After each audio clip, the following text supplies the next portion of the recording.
എല്ലാവർക്കും നമസ്കാരം. ശുഭാപ്തി വിശ്വാസത്തോടും ശുഭചിന്തകളോടും കൂടിയുള്ള നല്ലൊരു സായങ്കാലം കൂടി നിങ്ങൾക്ക് എല്ലാവർക്കും നേരുകയാണ്. സന്തോഷത്തോടെയും സ്നേഹത്തോടെയും അതിലേറെ സംതൃപ്തിയോടെയും ജീവിതത്തിന്റെ യാത്രയിൽ. Yes, thank you. എനിക്ക് കിട്ടി സാറേ 40,000 കിട്ടാനുള്ളത്. താങ്ക് യു, കിട്ടിയല്ലോ. എന്തായാലും സന്തോഷമുള്ള കാര്യം. ഞാൻ തുടങ്ങുമ്പോ തന്നെ സമ്പത്തിനെ പറ്റി പറയാൻ തുടങ്ങുമ്പോ തന്നെ പൈസ വന്നു എന്നാണല്ലോ കേൾക്കുന്നത്. പിന്നെ അതിൽ കൂടുതൽ എന്ത് വേണം? Yes, very good, very good, thank U. അത് പറഞ്ഞപ്പോഴാണ് ഞാൻ ഓർത്ത് എന്റെ കാശ് വന്നോ നോക്കിയില്ല അല്ലെ. ഇന്നൊരു കാശ് വരാനുണ്ടായിരുന്നു, വന്നോ നോക്കട്ടെ. കാശ് വരാൻ വേണ്ടി ഇന്ന് രാവിലെ വിചാരിച്ചിരുന്നു, എഴുതി വെച്ചിരുന്നു. പക്ഷെ വിചാരിച്ച കാശ് വന്നില്ല. മറ്റൊരു കാശ് വന്നു. വിചാരിച്ചത്രയും വന്നില്ല, വേറൊരു കാശ് വന്നു. പ്രതീക്ഷിക്കാത്തൊരു കാശ് വന്നു. ഓക്കെ. തുടങ്ങുമ്പോ 8 വെരി ഗുഡ്. ഇന്ന് മുഴുവൻ മാജിക് നമ്പർ. ഇന്നല്ല, ചില ദിവസങ്ങൾ കറക്റ്റ് തീർച്ചയായിട്ടും മാജിക് നമ്പറുള്ള കളിയാണ് ഞാൻ. രാവിലെ എഴുന്നേറ്റ് നോക്കുമ്പോൾ 3:33. അത് കഴിഞ്ഞ് പിന്നെ 7 ഇതിന്റെ എന്താ പറയാ 11:11, 12:12, 1:11. ഇങ്ങനെയായിരുന്നു ഇന്നത്തെ ദിവസം മതി. ഞാൻ പൊതുവെ അങ്ങനെ ശ്രദ്ധിക്കാറില്ല. ഇന്ന് മൊബൈൽ ഫോൺ എടുത്തു നോക്കുമ്പോഴൊക്കെ ഈ നമ്പറുകളാണ് കാണുന്നത്. എന്താ പറയാ, വെരി ഗുഡ്. എന്തായാലും സന്തോഷമുള്ള കാര്യം. നമ്മൾ മറ്റൊരു കാര്യം പറയാൻ പോകുന്നു. കുറച്ച് ദിവസമായിട്ട് ചെറിയ ചെറിയ തിരക്കിലായിരുന്നു എന്നുള്ളത് സത്യമാണ്. എന്നെ സംബന്ധിച്ചും കുറച്ച് ഡീപ്പ് അതിലൂടെ പോയിക്കൊണ്ടിരിക്കുകയായിരുന്നു. എന്താന്ന് വെച്ച് കഴിഞ്ഞാല് നമ്മുടെ പുസ്തകവുമായി ബന്ധപ്പെട്ട്, അതിന്റെ എഴുത്തുമായി ബന്ധപ്പെട്ട് കുറച്ച് തിരക്കിലായിരുന്നു. കാരണം ആദ്യം എഴുതിയ പുസ്തകം ഇപ്പോഴത്തെ നമ്മൾ ഈ കാലഘട്ടം മാറുമ്പോൾ നമ്മൾ എഴുത്തുകാരനെ സംബന്ധിച്ചുള്ള ഒരു വിഷയമാണ്. ഒരു പ്രാവശ്യം എഴുതി കഴിഞ്ഞാൽ എല്ലാം കഴിഞ്ഞ ബുക്ക് തിരിച്ച് വീണ്ടും ഒന്ന് വായിക്കാൻ തുടങ്ങി കഴിഞ്ഞാൽ പിന്നെ ഫുള്ളായിട്ട് വീണ്ടും എഴുതാനിരിക്കും. കോൺസെപ്റ്റ് ഒക്കെ മാറ്റി, അല്ലെങ്കിൽ കോൺസെപ്റ്റ് വീണ്ടും വിപുലീകരിക്കണം എന്ന് തോന്നും. അങ്ങനെ ലോ ഓഫ് അട്രാക്ഷന്റെ പുസ്തകം പ്രിന്റിങ്ങിന് കൊടുത്തതാ. കൊടുത്തു കഴിഞ്ഞപ്പോ ഒരു പ്രൂഫ് റീഡിങ് വന്നപ്പോ ഇതൊന്നും പോരാ, ലോ ഓഫ് അട്രാക്ഷൻ കുറച്ചും കൂടി കൂടുതൽ ശക്തമാക്കണം എന്ന് കരുതി വീണ്ടും എഴുതാൻ തുടങ്ങി. ഇന്നിപ്പോ തീർത്തു. ഇന്നലെയൊക്കെ ഫുൾ അതിൽ തന്നെയായിരുന്നു. അപ്പൊ നമ്മുടെ ഓരോ ആളുടെ എക്സ്പീരിയൻസ് വെച്ചുകൊണ്ട്, നിങ്ങളുടെ ഓരോ എക്സ്പീരിയൻസ് പറഞ്ഞതിനൊക്കെ വെച്ച് അതൊക്കെ ആഡ് ചെയ്തുകൊണ്ട് ആൾക്കാരുടെ ലിമിറ്റിങ് നിങ്ങളിപ്പോ കുറച്ച് ദിവസമായിട്ട് ഞാൻ ക്ലാസ് എടുത്തുകൊണ്ടിരിക്കുന്നതുകൊണ്ട് ആൾക്കാരുടെ നിങ്ങൾ ഷെയർ ചെയ്യുന്ന ആ ഫീഡ്ബാക്കുകളൊക്കെ കണക്ട് ചെയ്തുകൊണ്ട് അതൊക്കെ എങ്ങനെ പരിഹരിക്കാമെന്ന് അടക്കം അപ്ഡേറ്റ് ചെയ്തുകൊണ്ടുള്ള പുതിയ പുസ്തകം ഇന്നിപ്പോ ഫൈനലായിട്ട് പ്രിന്റിങ്ങിന് പോയി. അഫർമേഷന്റെ പുസ്തകം ഓൾറെഡി കഴിഞ്ഞിരുന്നു. പിന്നെ ബിസിനസിന്റെ പുസ്തകവും ഓൾറെഡി സെറ്റ് ആയി കഴിഞ്ഞു, അതും പ്രിന്റിങ്ങിന് പോയിരിക്കും. തൃശ്ശൂർ പ്രോഗ്രാമിൽ നമുക്ക് 3 പുസ്തകം ഒന്നിച്ച് കാണാം, സന്തോഷത്തോടു കൂടി. കാരണം അതിന്റെ യാത്രയിലായിരുന്നു അല്ലെ. പിന്നെ മറ്റ് കാര്യങ്ങള് നമ്മള് ക്ലാസ്സുകളിലും തിരക്കുള്ള ഓഫീസും എല്ലാം കൂടി ഇപ്പൊ നോമ്പിന്റെ സമയം കൂടി ആകുമ്പോൾ ഉണ്ടാകുന്ന ഒരു ടൈമിന്റെ ഡിഫറൻസ് ഒക്കെ നമ്മളെ ചില സമയത്ത് ഇരുത്താറുണ്ട്. അതുകൊണ്ടാണ് ചില സമയത്ത് അത്രയും എനർജറ്റിക് ആണോ എന്ന് ചോദിച്ചാൽ ചെറിയൊരു കൺഫ്യൂഷൻസിലാണ് മൈൻഡ് തന്നെ. പല കാര്യങ്ങളിൽ പെട്ട് നിൽക്കുന്നതുകൊണ്ട് കുറച്ചൊരു കൺഫ്യൂഷൻസ് ആണ്. അത് പലപ്പോഴും ഉണ്ടാവാറില്ല. നമ്മളിപ്പോൾ ഇങ്ങനെ വ്യത്യസ്തമായ കാര്യങ്ങൾ ചെയ്യുമ്പോൾ ഉള്ള ഒരു കൺഫ്യൂഷൻസ് ഉണ്ടാവാറുണ്ട്. Anyway, that's not a big deal. അതൊക്കെ നമുക്ക് അന്നേരം തന്നെ മെഡിറ്റേഷനിലൊക്കെ ഒന്ന് കടന്നു പോകുമ്പോൾ കൃത്യമായി റെഡിയായി വന്നിടും. Thank you for all support. YouTube views കാണുന്നവരോട് പറയാനുള്ളത് ഒറ്റ വാക്കാണ്. അത് 10,008 തവണ റിപ്പീറ്റ് ചെയ്യാൻ പറ്റുന്ന ഒരേ ഒരു വാക്ക്. അതെന്തായിരിക്കും എന്ന് ടൈപ്പ് ചെയ്ത് വെക്കുക നിങ്ങൾ. ഒരു വാക്ക് അത്രയും എല്ലാവരോടും പറയാനുള്ളൂ. അത് 10,008 തവണ ഞാൻ റിപ്പീറ്റഡ് ആയി പറയുന്നു. എല്ലാവർക്കും പറയാനുള്ള ഒറ്റ വാക്കാണത്: നന്ദി, നന്ദി, നന്ദി. അത് എത്ര തവണ പറഞ്ഞാലും മതിയാവില്ല. കാരണം നിങ്ങൾ നൽകുന്ന ആ വലിയ സപ്പോർട്ടിന്, യൂട്യൂബ് യൂസേഴ്സിനോടും അതിനെ മറ്റുള്ളവരോടും നൽകുന്ന വലിയ സപ്പോർട്ടിന് എപ്പോഴും നന്ദി. കാരണം ഞാൻ പറയുന്ന ചില കാര്യങ്ങൾ നിങ്ങൾക്ക് ജീവിതത്തിൽ ഗുണകരമായി മാറുന്നു. ഞാൻ ഗുണകരമാണെന്ന് തീർച്ചയായും മനസ്സിലാക്കിയ ചെറിയ സത്യങ്ങൾ മാത്രമാണ്. ചെറിയ സത്യങ്ങൾ എന്നല്ല, ചെറിയ കാര്യങ്ങൾ മാത്രമേ ഞാൻ പറയുന്നുള്ളൂ. ഞാൻ അത്രയും കൂടുതലൊന്നും വലിയ ഇതുള്ള ഒരാളൊന്നുമല്ല. കുറച്ച് ജീവിതത്തിൽ ചെറിയ സാധാരണക്കാരന്റെ ജീവിതത്തെ പോലെ കുറച്ച് ജീവിച്ചപ്പോൾ മനസ്സിലാക്കിയ ചില തത്വങ്ങളെ ഞാൻ എൻ്റെ ജീവിതത്തിൽ കാണിക്കുകയും അത് മറ്റുള്ളവർക്ക് പകർന്നു കൊടുക്കാൻ ശ്രമിക്കുകയും ചെയ്യുമ്പോൾ അത് നിങ്ങളെപ്പോലുള്ള ആൾക്കാർക്ക് വലിയ റിസൾട്ടുകൾ ഉണ്ടാക്കുന്നു എന്നറിയുമ്പോഴുള്ള സന്തോഷം, അതിന് ഈ പ്രപഞ്ചനാഥന്, സർവോപരി ദൈവത്തിന് നന്ദി പറയുന്നു. അതിലേക്ക് നിങ്ങളെയൊക്കെ കണക്ട് ചെയ്ത് വെക്കുന്ന എല്ലാ ആ ശക്തിക്ക് എപ്പോഴും നന്ദി. അതിലൂടെ നിങ്ങൾ എല്ലാവർക്കുമുള്ള അഗീതമായ നന്ദി അറിയിക്കുകയാണ്. കാരണം ഈ ചെറിയ എപ്പോഴും നമ്മൾ പറയാറുണ്ട്, നമ്മുടെ സാധാരണ നാടൻ ഭാഷയിൽ ഒരു കാര്യം പറയാറുണ്ട്, അതായത് ശരിക്കും പാകം വന്ന് പഴുത്താൽ മാത്രമേ രുചി ഉണ്ടാവുകയുള്ളൂ എന്ന് പറയുന്ന പോലെ അല്ലെ. അങ്ങനെ മറ്റെന്തോ ഒരു പഴമൊഴിയാണ് അതിൽ പറയാ അല്ലെ. ഞങ്ങളുടെ നാട്ടിൽ പറയും മൂത്ത് പഴുത്താൽ മധുരം ഉണ്ടാവും എന്ന് പറയുന്ന പോലെ ഞാൻ കുറേ കാലത്തെ ഇങ്ങനെ ഇരുന്ന് ഉണ്ടാക്കി ആർജിച്ചെടുത്ത ചില അറിവുകളെ അത് ഇന്നിപ്പോൾ നിങ്ങളുടെ പബ്ലിക്കിൽ പറയാൻ പറ്റുന്നു എന്ന് മാത്രമേ ഉള്ളൂ. അതിന്റെ അർത്ഥം എല്ലാത്തിനും അതിൻ്റെതായ സമയത്തിലൂടെ കടന്നു പോകണമെന്ന് മാത്രമാണ്. ആ സമയമില്ലാതെ ജീവിതത്തിന് ഷോർട്ട് കട്ടുകൾ തപ്പി ഇറങ്ങുന്ന എൻ്റെ പ്രിയപ്പെട്ട സഹോദരങ്ങളോട് അനുഭവത്തിന്റെ വെളിച്ചത്തിൽ പറയുകയാണ്, ജീവിതത്തിൽ ഒന്നിനും ഷോർട്ട് കട്ടുകളില്ല. എല്ലാം അനുഭവങ്ങൾ മാത്രമാണ്. ആ അനുഭവങ്ങളെ പാഠമാക്കി മാറ്റുമ്പോൾ അല്ലെങ്കിൽ പാഠങ്ങളാക്കി മാറ്റുമ്പോൾ മാത്രമാണ് നമുക്ക് വ്യക്തമായി ജീവിക്കാൻ സാധിക്കുന്നത്. നമ്മൾ പലരും തോറ്റുപോയിട്ടുള്ളത് അവിടെ തന്നെയാണ്. പലരും എൻ്റെ അടുത്ത് 1-to-1 ഒക്കെ എടുത്ത് വന്ന് ബിസിനസ് തുടങ്ങണം എന്നൊക്കെ പറയുമ്പോൾ ഞാൻ അവരോട് പറയാറുണ്ട്, ദയവ് ചെയ്ത് നിങ്ങൾ ചാടരുത്, പറ്റിപ്പോകുമെന്ന് പറയും. അപ്പൊ വിശ്വസിക്കാൻ പറ്റില്ല, പക്ഷെ നമ്മൾ വളരെ പൊളൈറ്റ് ആയിട്ട് പറയുന്നതുകൊണ്ട് ചിലവർ അംഗീകരിക്കുന്നു എന്നുള്ളതേ ഉള്ളൂ. ആ ബിസിനസ് അല്ല, ഏതൊരു കാര്യത്തിനുമാണ് ശരിക്കും നമ്മൾ മനസ്സിലാക്കിക്കൊണ്ട് ചെയ്യണം എന്നാണ് ഞാൻ പറഞ്ഞതിന്റെ അർത്ഥം. ഇപ്പൊ കുറച്ച് ദിവസമായി നമ്മൾ വലിയ എക്സ്പീരിയൻസ് ഒന്നും ഷെയർ ചെയ്യാതെ അല്ലെ. നിങ്ങൾക്കെല്ലാം എക്സ്പീരിയൻസ് ഇല്ലാതായോ? എക്സ്പീരിയൻസ് തീരെ കിട്ടുന്നില്ലെന്നാണ് ഈ എക്സ്പീരിയൻസ് ഷെയർ ചെയ്യാതിരിക്കുമ്പോൾ തോന്നുന്നത്. എല്ലാവരും വാട്സപ്പിലൊക്കെ എക്സ്പീരിയൻസ് അയക്കുന്നുണ്ട്, ലൈവ് ക്ലാസ്സിൽ എക്സ്പീരിയൻസ് പറയുന്നത് വളരെ കുറവാണെന്നുള്ള ഒരു ചെറിയൊരു ഫീഡ്ബാക്ക് മറ്റുള്ളവരിൽ നിന്ന് കിട്ടിയപ്പോ നമ്മൾ യൂട്യൂബിൽ വീഡിയോ കാണുമ്പോൾ നമ്മൾ ഫീഡ്ബാക്കുകൾ പറയുന്നത് കുറവാണ് അവിടെ. അപ്പൊ അത് നിങ്ങൾക്ക് ഉള്ളവർ പറഞ്ഞുകൊള്ളുക, നമ്മൾ സമയമുണ്ട്. പക്ഷെ പലപ്പോഴും സമയത്തിന്റെ പരിമിതി കൊണ്ടാണ് നമ്മൾ ഈ 1 മണിക്കൂർ ക്ലാസ്, അത് കഴിഞ്ഞ് അടുത്ത ക്ലാസ്, അതിനകത്ത് അടുത്ത ക്ലാസ് ആകുമ്പോൾ ഞാനും തിരക്കാം. കാരണം ഇപ്പൊ ഈ സംസാരിച്ച വിഷയത്തിന് എൻറ്റയർലി ഡിഫറെന്റ് ആയിട്ടുള്ള അടുത്ത 1 മണിക്കൂർ സംസാരിക്കേണ്ടത്. അത് കഴിഞ്ഞ് ടോട്ടലി ഡിഫറെന്റ് ആണ് അടുത്ത മെഡിറ്റേഷനിൽ പോകുമ്പോൾ സംസാരിക്കേണ്ടത്. ചക്ര ആയി കഴിഞ്ഞാലും 7 എലിമെന്റ്സ് ആയാലും 20-20 ആയാലും മൊത്തത്തിൽ ഈ 3 മണിക്കൂറിൽ 3 കാര്യങ്ങളെ പറയാനുള്ളത് കൊണ്ട് ചില സമയത്ത് ഞാൻ ഇപ്പൊ സംസാരിച്ചുകൊണ്ടിരിക്കുമ്പോൾ അടുത്ത ക്ലാസ്സിനെ പറ്റി സംസാരിച്ചു. ഇന്നിപ്പോ ലോ ഓഫ് അട്രാക്ഷന്റെ ക്ലാസ് ആണ് ഇത് കഴിഞ്ഞിട്ടായിട്ടുള്ളത്, ലൈവായിട്ട് കൊടുക്കുന്നത്. ഇന്നലെ ഹിപ്നോസിസ് ലോ ഓഫ് അട്രാക്ഷൻ ആയിരുന്നു. നാളെ ജേർണി ടു ഹാപ്പിനെസ് ആണ്. അപ്പൊ ഇവിടെ സംസാരിക്കുന്ന സമ്പത്തിനെ പറ്റിയിട്ടാണ്, അവിടെ മാനസികാവസ്ഥയെ പറ്റി സംസാരിക്കണം. അപ്പൊ അങ്ങനെയുള്ള ചെറിയൊരു കൺഫ്യൂഷൻ മൂഡിൽ ഞാനും പോകുന്നു. Anyway, very good. എന്തായാലും നിങ്ങൾ എല്ലാവരും കൂടെയുണ്ട്. നിങ്ങൾക്ക് എല്ലാവർക്കും മാറ്റം ഉണ്ടാവട്ടെ എന്ന് മാത്രം ആത്മാർത്ഥമായി ആഗ്രഹിക്കുന്നു. തൃശ്ശൂർ പ്രോഗ്രാമിന് ഇനി വളരെ കുറച്ച് സീറ്റുകൾ മാത്രമേ ഉള്ളൂ. അതുകൊണ്ട് എനിക്ക് തോന്നുന്നത് മാക്സിമം പോയി കഴിഞ്ഞാൽ 15-ാം തീയതി ആകുമ്പോഴേ നമ്മൾ അഡ്മിഷൻ ക്ലോസ് ചെയ്യുമെന്നാണ് തോന്നുന്നത്. അതിൽ കൂടുതൽ ഉണ്ടാവില്ല. അപ്പൊ ആർക്കെങ്കിലും താല്പര്യം ഉണ്ടെങ്കിൽ ഇപ്പൊ ബുക്ക് ചെയ്തോളുക, മറ്റൊന്നും ഇതാക്കേണ്ടതില്ല.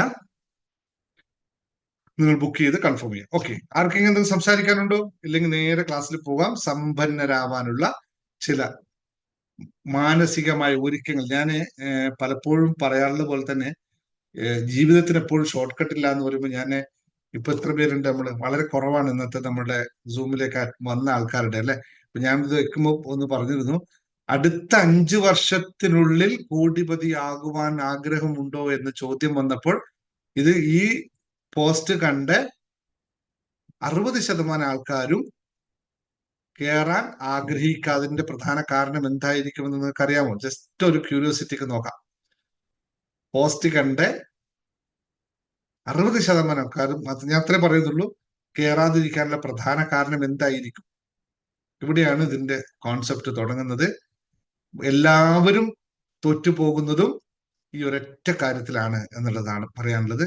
ആ വരാത്തവരെല്ലാവരോടും പറയാനുള്ളത്, ജീവിതത്തിൽ നിങ്ങൾ രക്ഷപ്പെടണമെങ്കിൽ ആദ്യം ഈ ഇത് മനസ്സിലാക്കണം. കാത്തു നിൽക്കാനുള്ള മനസ്സില്ല. Very good, thank you very much. 5 വർഷം എന്ന് പറയുന്ന ഒരു പീരീഡിനെ പറ്റി പറഞ്ഞപ്പോഴാണ് ആൾക്കാർ. ഇപ്പൊ ഞാനിവിടെ മറ്റൊരു ഐഡിയ പറയാണ്. ഞൊടിയിടയിൽ കോടീശ്വരരാകാൻ തയ്യാറാണോ എന്ന് ചോദിച്ചാൽ 8 വരും ആൾക്കാർ.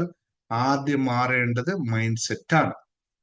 മൈൻഡ് സെറ്റ് മാറാത്തിടത്തോളം കാലം നമുക്കൊന്നും മാറ്റാൻ പറ്റില്ല എന്ന് മാത്രം ഇപ്പൊ പറഞ്ഞുകൊണ്ട് നമുക്ക് ക്ലാസ്സിലേക്ക് കിടക്കാം. ആർക്കെങ്കിലും സംസാരിക്കാണ്ട് ജസ്റ്റ് സംസാരിച്ചോണ്ട് പോകാം. ഇതല്ല കൂടുതൽ വേറെ എന്തെങ്കിലും കാര്യം സംസാരിക്കാണ്ടും പറയാം. എന്നിട്ട് ഒറ്റ പോക്കാ പോകുന്ന ചില കാര്യങ്ങൾ നിങ്ങൾ തിരിച്ചറിയും. അതോടുകൂടി ജീവിതത്തെ മാറ്റാനായിട്ട് പറഞ്ഞോളൂ. സംസാരിക്കാനുള്ള സംസാരിച്ചു സാർ ഞാൻ പറയട്ടെ. പറഞ്ഞോളൂ. നമസ്കാരമുണ്ട് സാറേ. ഒന്നാമത്തെ ഒരു കാര്യം എന്ന് പറഞ്ഞു കഴിഞ്ഞാല് എനിക്കൊരു ചിട്ടി കൂടിയിരുന്നല്ലേ നാട്ടില്. അപ്പൊ സത്യം പറഞ്ഞാൽ ഞാനത് അറിയുന്നില്ല, അത് അടഞ്ഞടഞ്ഞു പോകുന്ന എത്രയാന്ന്. ഒരു 4-5 ചിട്ടി ഒന്നിച്ച് കൂടി ഉണ്ടായിരുന്നു. കഴിഞ്ഞ ദിവസം വിളിച്ചിട്ട് പറഞ്ഞു, ചേച്ചിക്ക് ആ ചിട്ടി അടിച്ചിട്ടുണ്ട്, 1 ലക്ഷത്തിന്റെ ചിട്ടി അടിച്ചിട്ടുണ്ടെന്ന് പറഞ്ഞു. ഈ മാസം കൊണ്ട് പൈസ അടച്ചു തീർത്ത അത്. പിന്നെ എനിക്ക് പറയാനുള്ളത്, നമ്മുടെ ഹീലിംഗ് ടെക്നിക്ക് ഭയങ്കര സാറ്റിസ്ഫൈഡ് ആണ്. എന്റെ മൈൻഡ്, ഞാനതൊരു വോയിസ് സാറിന് ഇട്ടായിരുന്നു. എനിക്കറിയാം സാറിന് കേൾക്കാൻ സമയമില്ലെന്ന്. അതുകൊണ്ട് തന്നെ ഞാനത് ഡിലീറ്റ് ചെയ്തു.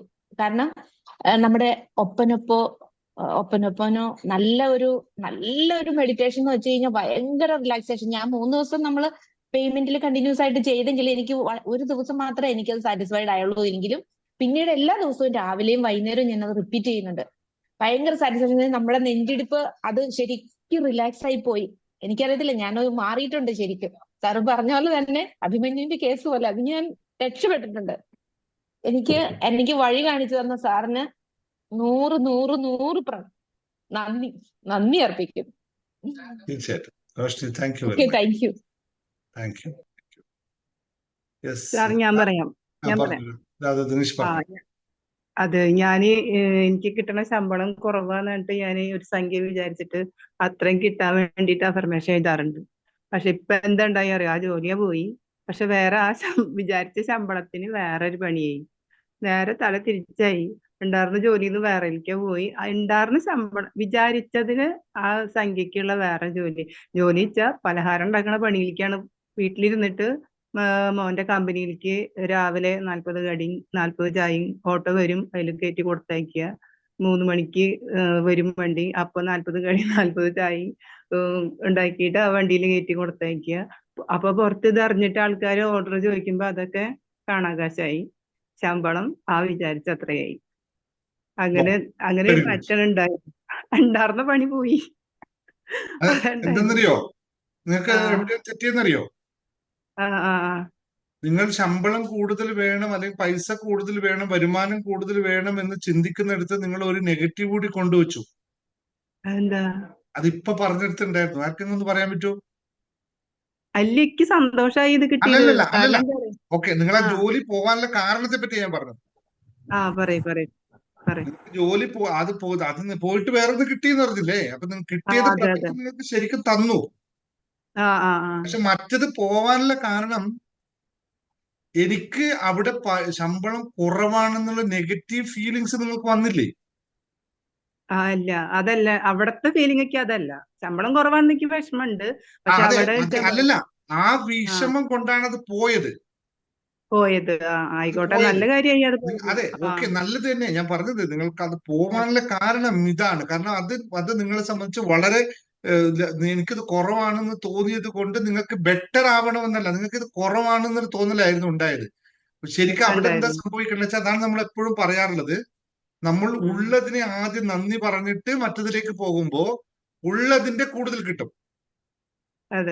അതിനകത്ത് ഉള്ളത് നന്ദി പറഞ്ഞില്ലല്ലോ. എത്ര കിട്ടിയാലും അത് കുറവാണെന്ന് നമുക്ക് മനസ്സിലായി. പക്ഷെ ആ കുറവും ഒരു നിറവാണ് എന്ന് മനസ്സിലാക്കിയിട്ട്, ഞാൻ നിങ്ങളോടുള്ള മറുപടി അല്ല, മൊത്തത്തിലാ പറയണേ. നമുക്കുള്ളതിനെ എപ്പോഴും നന്ദിയോടെ സ്മരിച്ച് വലുതിനെ ചിന്തിക്കുക. വലുത് വേണം, എപ്പോഴും വലുത് വേണം. പക്ഷെ ഉള്ളതിനെ ആദ്യം അംഗീകരിക്കണം.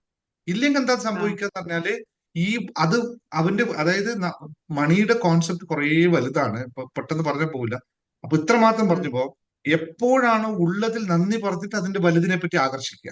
നിങ്ങൾക്ക് വലുത് വേണമെന്ന് പറയാം. ഇതിലൊക്കെ വലുത് വരട്ടെ എന്ന് പറയുന്ന രീതിയിൽ പറഞ്ഞാൽ നിങ്ങൾക്ക് ഈ പറഞ്ഞ ഒരു ഫീലിങ്സ് ഉണ്ടാവില്ല. പക്ഷെ നല്ല കാര്യം എന്തായാലും സംഭവിച്ചത് നല്ലതാണല്ലോ. കാരണം യൂണിവേഴ്സിറ്റി ഓണറോട് ഞാൻ വരുമ്പോ പറഞ്ഞേ, ഞാൻ 2 ആഴ്ച നോക്കട്ടെ കേട്ടോ, അങ്ങനെ ഒരു സംഭവമാണ്, അതെനിക്ക് ക്ലിക്ക് ആവുച്ച മാത്രമേ ഞാൻ അവിടെ നിൽക്കൂ, അല്ലെങ്കിൽ ഇങ്ങോട്ട് തന്നെ വരുന്നു പറഞ്ഞു. സത്യം പോലെ തന്നെ പറഞ്ഞു. അപ്പൊ ഓണർ ശരിക്കും സമ്മതിച്ചു. നീ എന്താ വെച്ചാൽ നിനക്ക് ഇഷ്ടമുള്ളത് ചെയ്യുന്നത്, എന്നും ഞാൻ നിന്റെ കൂടെ ഉണ്ടാവും പറഞ്ഞു. 2 ആഴ്ച കഴിഞ്ഞപ്പോ ഞാൻ ചെന്നപ്പോ പറഞ്ഞു, നല്ല ഹാപ്പി ആണല്ലോ കാണുമ്പോ പറഞ്ഞു. ഞാൻ പറഞ്ഞു, ഈ ഹാപ്പി സ്വന്തമായിട്ട് ഉണ്ടാക്കുന്നതാണ്, ആരും തരണതല്ല. അപ്പൊ മുതലാളിക്കും നല്ല ഇഷ്ടമായി. എന്നോട് പറഞ്ഞു, ഞാൻ നിന്റെ കൂടെ ഉണ്ട്, എന്നായാലും പേടിക്കണ്ട, വിജയമായിട്ട് ചെയ്തിട്ട് പോവാ പറഞ്ഞു. Very good, very good, very good, very good, very good. Thank you. മറ്റാർക്കെങ്കിലും പറയണ്ടോ? സാറേ ആ എനിക്ക് പറയേണ്ടത് സർ. പറഞ്ഞോ ശാന്തി രാജഗോപാൽ. ഞാൻ യൂട്യൂബിൽ കൊടുത്തായിരുന്നു. എനിക്കിപ്പോ മുട്ടുവേദന സാറ് പറഞ്ഞ ടെക്നിക്കലും ചെയ്ത് മുട്ടുവേദന നല്ലോണം കുറഞ്ഞു. പിന്നെ 2 വർഷമായിട്ട് പിരിഞ്ഞു നിന്ന കുടുംബം എന്നിലേക്ക് വന്നു sir. Oh very good, very thank you good, sir. Very good. Thank you. Thank you, thank you, thank you. കുടുംബത്തിൽ തിരിച്ചു വരിക, എല്ലാവരും ഒന്നിച്ചുണ്ടാവുക. വാ, so great, so thank you. പ്രത്യേകിച്ച് ഈ പ്രായത്തിൽ നിങ്ങൾക്ക് എല്ലാവരും ഒന്നിച്ചുണ്ടാവുക എന്ന് പറയുന്നത് ഒരു വലിയൊരു പുണ്യമാണ്. തീർച്ചയായിട്ടും. ഞാൻ പറഞ്ഞോട്ടെ സാറേ? പറഞ്ഞോളൂ. ഞാൻ ജാനകിമണിയാണ്. ആ കേക്കാമോ? കേക്കാമോ? കേൾക്കാം. ഞാൻ സാറ് ആ 3 വിരലിന്റെ താഴെ ആ പച്ചമഷി കൊണ്ട് എഴുതണമെന്നുള്ള ടെക്നിക്ക് പറഞ്ഞിട്ട് അന്ന് പച്ചമഷി ഉണ്ടായില്ലേ, ഞായറാഴ്ച പോയി പച്ചമഷിയുള്ള പേന വാങ്ങിയിട്ട് അന്ന് തന്നെ എഴുതി. പിറ്റേ ദിവസം ആ എഴുതിയ നേരമായപ്പോഴത്തേന് എനിക്ക് ഒരു ചിട്ടിയുടെ നറുക്ക് കിട്ടി. എൻ്റെ അക്കൗണ്ടിലേക്ക് പൈസ കയറി. പറഞ്ഞു തന്ന് പച്ചമഷി ഇല്ലാത്തതുകൊണ്ട് ചെയ്തില്ല. പിന്നെ ഞായറാഴ്ചയാണ് അത് ചെയ്യാൻ സാധിച്ചത്. സാധിച്ചതിന്റെ പിറ്റേ ദിവസം തന്നെ കുറി കിട്ടിയിട്ട് പൈസ അക്കൗണ്ടിൽ കയറി. Very good, very good, very good, very good. ലഭിക്കട്ടെ, അങ്ങനെ ലഭിക്കട്ടെ. ഇനി ഇനി ഇനി ഇനി എഴുതൂ, ഇനി എഴുതും കിട്ടട്ടെ. സന്തോഷം, സന്തോഷം. നന്ദി, നന്ദി. Thank you, thank U. Yes, ഞാൻ പറയട്ടെ പറഞ്ഞോ പത്മിനി. സർ, ഞങ്ങൾക്ക് LIC വനിതോത്സവം എന്ന് പറഞ്ഞൊരു പരിപാടി ഉണ്ടായിരുന്നു 8-ാം തീയതി. അപ്പം എനിക്കൊരു പ്രോഗ്രാം ചെയ്യാനുണ്ടായിരുന്നു. ഒരു കവിത ചെല്ലാനുണ്ടായിരുന്നു. അത് അഭിനയിച്ച് കാണിച്ചു ചെല്ലണം. പക്ഷെ ഞാൻ പ്രാക്ടീസ് ചെയ്തിട്ടുണ്ടായിരുന്നില്ല. അപ്പൊ എനിക്ക് പേടിച്ച് ഞാൻ പറഞ്ഞു, ഞാൻ അപ്പോഴേക്കും അഫർമേഷൻ വെച്ചു. സാറിന്റെ മനസ്സിലോർത്ത് സ്റ്റേജിൽ കയറി ഞാൻ അടിപൊളിയായിട്ട് ആ കവിത ചൊല്ലി. ഭയങ്കര സന്തോഷം. എല്ലാവരും എനിക്ക് വന്ന് കൈ തന്നു. എനിക്ക് ഭയങ്കര ഹാപ്പി ആയിരുന്നു. ഞാനത് തൃശ്ശൂർ പ്രോഗ്രാമിന് സാറിന്റെ ആ സ്റ്റേജിൽ ഞാൻ സമർപ്പിക്കാൻ തന്നെ തീരുമാനിച്ചിരിക്കുകയാണ്. ഒരു കവിതയാണ്, 2.5 മിനിറ്റ് കവിത. എനിക്ക് ഭയങ്കര സന്തോഷമായി. ഞാനതിൽ വെച്ച് ഇപ്പൊ ഞാൻ പറയുന്നില്ല. ഞാനതിന്റെ അഫർമേഷൻ വെച്ച കാര്യം ഞാൻ പറയുന്നില്ല. അത് വളരെ സീക്രട്ട് ആണ്. അപ്പൊ പക്ഷെ എനിക്ക് ഭയങ്കര ഹാപ്പി. എല്ലാരും എനിക്ക് സാറന്മാരൊക്കെ എനിക്ക് എണീറ്റ് വന്ന് കൈ തന്നു. നന്നായി ചെയ്തു എന്ന് പറഞ്ഞിട്ട് സന്തോഷമായി സാറേ. ഭയങ്കര സന്തോഷം. അത് വലിയൊരു ബ്ലെസ്സിങ് അല്ലേ, വലിയ കാര്യമല്ലേ? നമുക്ക് നിങ്ങളെ സന്തോഷത്തിന്റെ ഇത്തരം കൊച്ചു കൊച്ചു സന്തോഷങ്ങൾ നിങ്ങൾക്ക് ഉണ്ടാക്കുന്ന ഒരു ആത്മാനുഭൂതി ഉണ്ടല്ലോ, ഒരു ആത്മനിർവൃതി ഉണ്ടല്ലോ. ഇതാണ് ജീവിതത്തിൽ നമ്മൾ വേണ്ടത്. ഇത്രയേ ഉള്ളൂ നമുക്ക്. നമ്മൾ മറ്റുള്ള കാര്യങ്ങളുടെ പിറകെ ഓടുമ്പോൾ ഇത് നമ്മൾ മറന്നു പോകുന്നു. സന്തോഷമാണ്, അത് വളരെ നല്ല കാര്യമാണ്. നമുക്ക് 2 ഹലോ സാറേ, ആസ്വദിക്കുകയായിരുന്നു. ശരി സാറേ, താങ്ക് യു. നമുക്ക് ആ കിട്ടുന്ന ഒരു നിമിഷത്തെ അപ്രിസിയേഷൻ മറ്റുള്ളവർ നൽകുന്ന ഒരു തോളത്തുള്ള തട്ടൽ, അത് മതി നമുക്ക്. അതാണ് നമ്മുടെ ജീവിതത്തെ മുന്നോട്ട് കൊണ്ടുപോകുന്നത്. നമ്മളെല്ലാവരും ഓടുന്നത് മറ്റെന്തിനോ ആണ്. അത് നിർത്തിയിട്ട് ഇത്തരം കാര്യങ്ങളെ ഇപ്പോ ശാന്തി മാം പറഞ്ഞ പോലെ കുടുംബം തിരിച്ചു വന്നു. ഇതൊക്കെ വലിയൊരു എന്താ പറയുക, എത്രയോ വർഷത്തെ നമ്മുടെ ഒരു ചിന്തകളെ മാറ്റുന്ന പരിപാടിയാണ്. മുട്ടുവേദന മാറി, എത്ര പേര് അതിൽ നിൽക്കുന്നത്. അപ്പൊ മുട്ടുവേദന എന്ന് പറയുന്ന സംഭവം വളരെ ചെറുതാണ്. എത്ര മരുന്ന് കഴിച്ചിട്ടുണ്ടാവും, എത്ര ഇതായിട്ടുണ്ടാവും.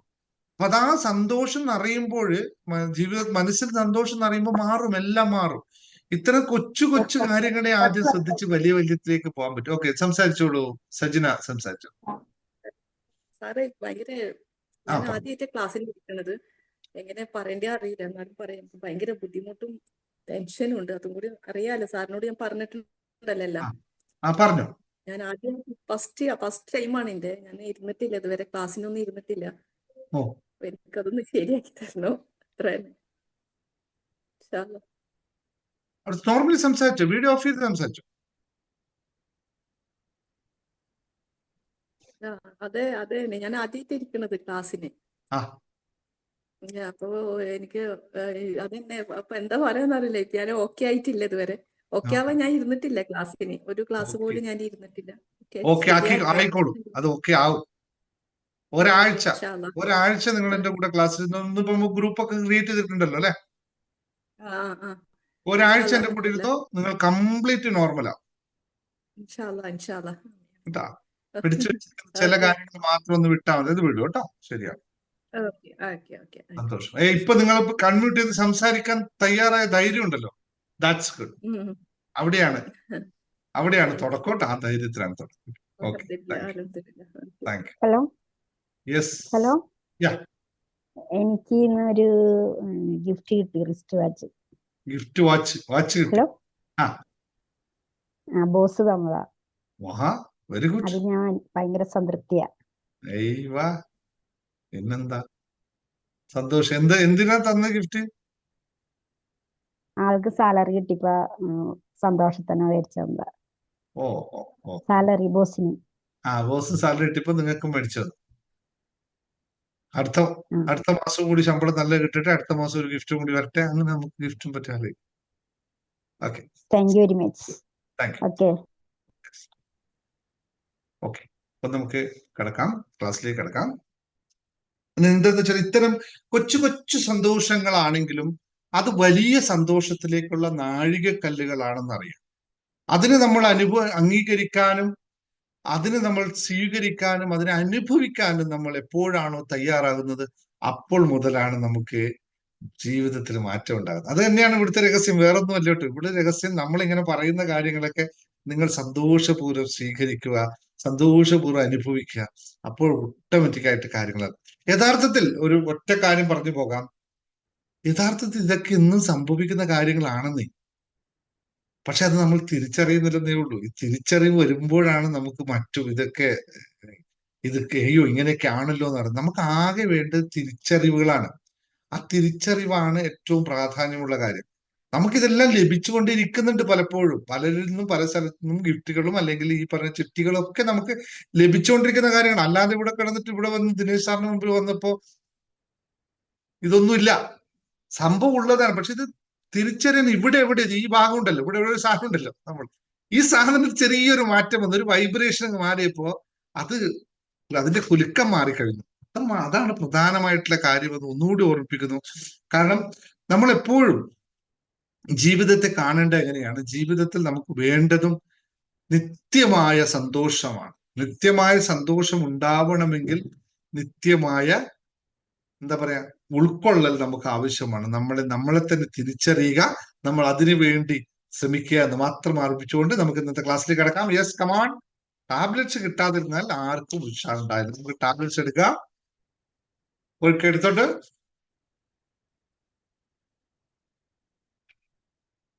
യെസ്, സാറിന്റെ ക്ലാസ്സിന് വേണ്ടി വന്ന് തീർച്ചയായിട്ടും നമ്മൾ നൽകുന്നത് ഇത് തന്നെയാണ്. വേറെ ഞാൻ എപ്പോഴും നമ്മൾ പറയാറുണ്ടല്ലോ, ഒന്നുമില്ല ഇവിടെ, വേറെ മായയില്ല, മന്ത്രമില്ല, ജ്വാലമില്ല. അതങ്ങനെ പറഞ്ഞു പഠിക്കണമല്ലോ. ഇങ്ങനത്തെ മായയില്ല, മായയില്ല, മന്ത്രമില്ല, ജാലമില്ല, മന്ത്രജാലമില്ല. ഇവിടെ ആകെ ഉള്ളത് തിരിച്ചറിവ് മാത്രമാണ്, വേറെ ഒന്നുമില്ല. ഇതൊന്നുകൂടി പറഞ്ഞു പോകുന്നത്. പക്ഷെ തിരിച്ചറിവ് ഉണ്ടാക്കാനായിട്ട് ഞാൻ ചില ചെപ്പടികളൊക്കെ ഇവിടെ നിങ്ങൾക്ക് കാണിക്കും. ഇത് തിരിച്ചറിവ് ഉണ്ടാക്കാനായിട്ട് മാത്രമാണ്, അല്ലെ? ഈ സാധനം പിടിക്കുമ്പോൾ എനിക്ക് ഭയങ്കര എനർജി കേട്ടോ, സത്യമായിട്ട് പറയാം, ഭയങ്കര എനർജിയാണ്. ഞാൻ 2 സാധനങ്ങൾ എപ്പോഴും കൈ പിടിക്കാൻ ശ്രമിക്കും. ഒന്ന് പച്ചക്കർപ്പൂരവും ഇതും കയ്യിൽ പിടിക്കാൻ നോക്കും. അത് ഭയങ്കര എനർജി മാറ്റം ഉണ്ടാവും ഈ സാധനം. ഇതിപ്പോ അടുത്ത കാലത്ത് തുടങ്ങിയതാണ്, മുമ്പേ ഞാൻ കല്ല് പിടിക്കില്ലായിരുന്നു. ഇത് പിടിക്കുമ്പോൾ എന്തെങ്കിലും ഒരു ഒബ്ജക്റ്റ് കയ്യിൽ പിടിക്കുന്നത് എപ്പോഴും നമുക്ക് നല്ലതാണ്. Okay, thank you very much. കുറെ കാര്യം ഇന്ന് നോക്കൂ, നിങ്ങളോട് വീണ്ടും മുൻകൂട്ടി പറയാം. നേരത്തെ നമ്മൾ സ്റ്റാർട്ടിങ്ങിൽ പറഞ്ഞ പോലെ തന്നെയാണ്. യെസ്, എല്ലാം റെഡിയാണ്. കോടിപതി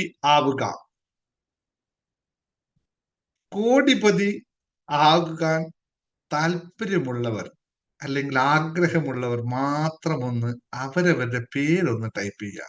കോടിപതി ആവണമെന്ന് ആഗ്രഹിക്കുന്നവർ മാത്രം. യെസ്, സമയം തരാം വീണ്ടും ആലോചിക്കാനായിട്ട്. വേണോ വേണ്ടേ? ഒരു 5 വർഷം മുമ്പാണ് ഈ ചോദ്യം ദിനേശ് മുങ്ങത്തിനോട് ചോദിച്ചിരുന്നെങ്കിൽ ദിനേശ് മുങ്ങത്ത് പറയുമായിരുന്നു, എന്തിനാ ഇപ്പൊ കോടി എന്ന് പറഞ്ഞിരുന്നു. ഞാൻ കുറെ വർഷം മുമ്പല്ലേ പറഞ്ഞ, 5 വർഷം. അപ്പോൾ 5 വർഷം മുമ്പ് എൻ്റെ കോടികൾ ഉണ്ടായിരുന്നു വെച്ചാൽ കോടികളുടെ സ്വത്തൊക്കെ അപ്പോഴും ഉണ്ട് കേട്ടോ. പക്ഷെ അതിനൊന്നും ആവശ്യമില്ല എന്നുള്ള ചിന്തയായിരുന്നു. അവിടെ നിന്നാണ് ഞാൻ മാറ്റിയത്. ഇപ്പൊ കുറച്ച് കോടികളിലേക്ക് മാറ്റിയെന്ന് മാത്രമേ ഉള്ളൂ. വലിയ കോടികളായിട്ടില്ല. 2000-3000 കോടിയിലേക്കൊക്കെ വരുമായിരിക്കും ചിലപ്പോ.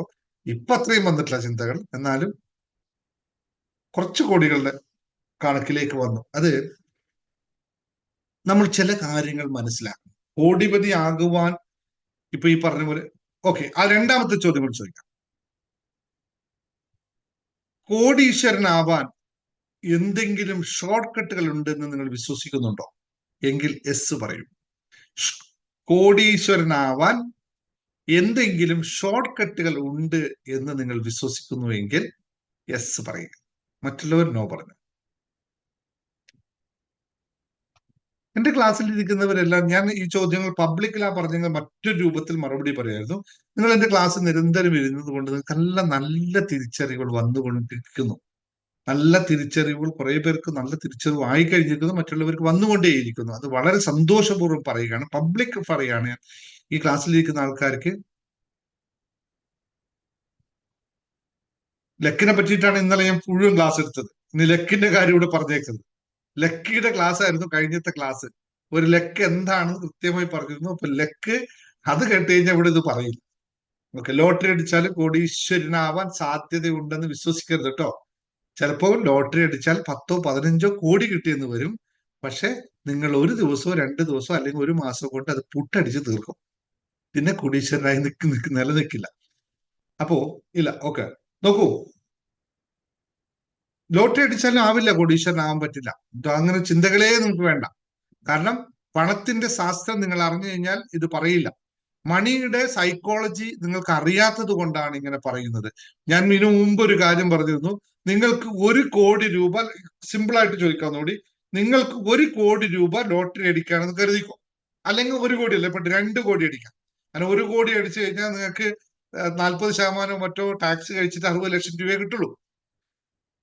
അല്ലെ, എത്ര ടാക്സ് എനിക്ക് കൃത്യമായിട്ടല്ല, അത്രയും നല്ല ടാക്സ് ഉണ്ട് ഇതിന്. 2 കോടി അടിക്കുകയാണെങ്കിൽ നിങ്ങൾക്ക് 1 കോടി 1 കോടി 20 ലക്ഷം രൂപ കിട്ടുമെന്ന് കരുതിക്കോ. ഞാൻ ലോട്ടറിയെ പറ്റി പറഞ്ഞപ്പോ പറയാണ്. കിട്ടിക്കഴിഞ്ഞിട്ട് നിങ്ങൾ 1 കോടി രൂപ നിങ്ങളുടെ ബാങ്ക് അക്കൗണ്ടിൽ വന്നു കഴിഞ്ഞാൽ തൊട്ടടുത്ത നിമിഷം നിങ്ങൾ ചെയ്യുന്ന പരിപാടി എന്തായിരിക്കും? അതൊന്ന് ഇതിനു മുമ്പ് ഒരു ക്ലാസ്സിൽ ഇതേപോലെ ചോദിച്ചതാണ്. തൊട്ടടുത്ത ദിവസം നിങ്ങൾ ചെയ്യുന്ന പരിപാടി ഒന്ന് പറയാമോ? നിങ്ങൾക്ക് ആർക്കെങ്കിലും ഒരുപാട് 1 കോടി 5 ലക്ഷം രൂപ 10 ലക്ഷം രൂപ നിങ്ങൾക്ക് ലോട്ടറി അടിച്ച് ബാങ്ക് അക്കൗണ്ടിൽ വന്നു നിറഞ്ഞു, സന്തോഷം, കോടീശ്വരനായി, കോടീശ്വരിയായി. തൊട്ടടുത്ത ദിവസം നിങ്ങൾ ചെയ്യുന്ന പരിപാടി എന്തായി? ഒന്ന് പറയാമോ? വിഡ്രോ. അത് വിഡ്രോ ചെയ്തിട്ട് എന്ത് ചെയ്യും? അടിച്ചു വിളിക്കും. 1. രണ്ടാമത് ഫിക്സഡ്, അതൊന്നും പറയല്ലേ. ലോട്ടറി അടിച്ചവൻ പോയിട്ട് അന്നേരം ഫിക്സഡ് ഡെപ്പോസിറ്റ് ഒന്നും ചെയ്യില്ല. അത് വളരെ കുറവാണ്. ലോൺ തീർക്കും, വളരെ അടിച്ചു പൊളിക്കും, ലോൺ തീർക്കും, വസ്തു വാങ്ങും, വീട് വെക്കും, കടം വീട്ടും, പാവപ്പെട്ടവരെ സഹായിക്കും. 2 വർഷത്തെ, പിന്നെ 2 വർഷത്തെ ചില ഫ്ലൈറ്റ് ടിക്കറ്റ് എടുക്കും. ഇത്ര % ഈശ്വര വിഹിതം കൊടുക്കും, കടങ്ങൾ വീട്ടും, നന്മകൾ ചെയ്യും. 25 ലക്ഷം ഫിക്സഡ് ഡെപ്പോസിറ്റ് ചെയ്യും. Okay, correct, very good point ആണ്. കടം വീട്ടും. ഓക്കെ, ഇത് കഴിഞ്ഞിട്ട് ഒരാഴ്ച കൊണ്ട് നിങ്ങൾ ഈ പരിപാടി ചെയ്തു. അതായത് കുറച്ച് ചാരിറ്റി കൊടുത്തു, കുറച്ച് കടം കൊടുത്തു, കടം കൊടുക്കാനുള്ള കൊടുത്തു. പിന്നെ നിങ്ങൾ എന്താ ചെയ്യുന്നത്? ഓക്കെ, കുറച്ച് പാവപ്പെട്ട സഹായിച്ചു. ഇനി ബാക്കി എത്ര പൈസ ഉണ്ടാവും? അവിടെ ബാക്കി എത്ര പൈസ ഉണ്ടാവും? 1 മാസം കൊണ്ട് 1 കോടി അനാഥാലയത്തിന് ഹെൽപ്പ് ചെയ്യും, ഒക്കെ ചെയ്യും. അതൊക്കെ ചെയ്തു, എല്ലാം സന്തോഷമുള്ള കാര്യം.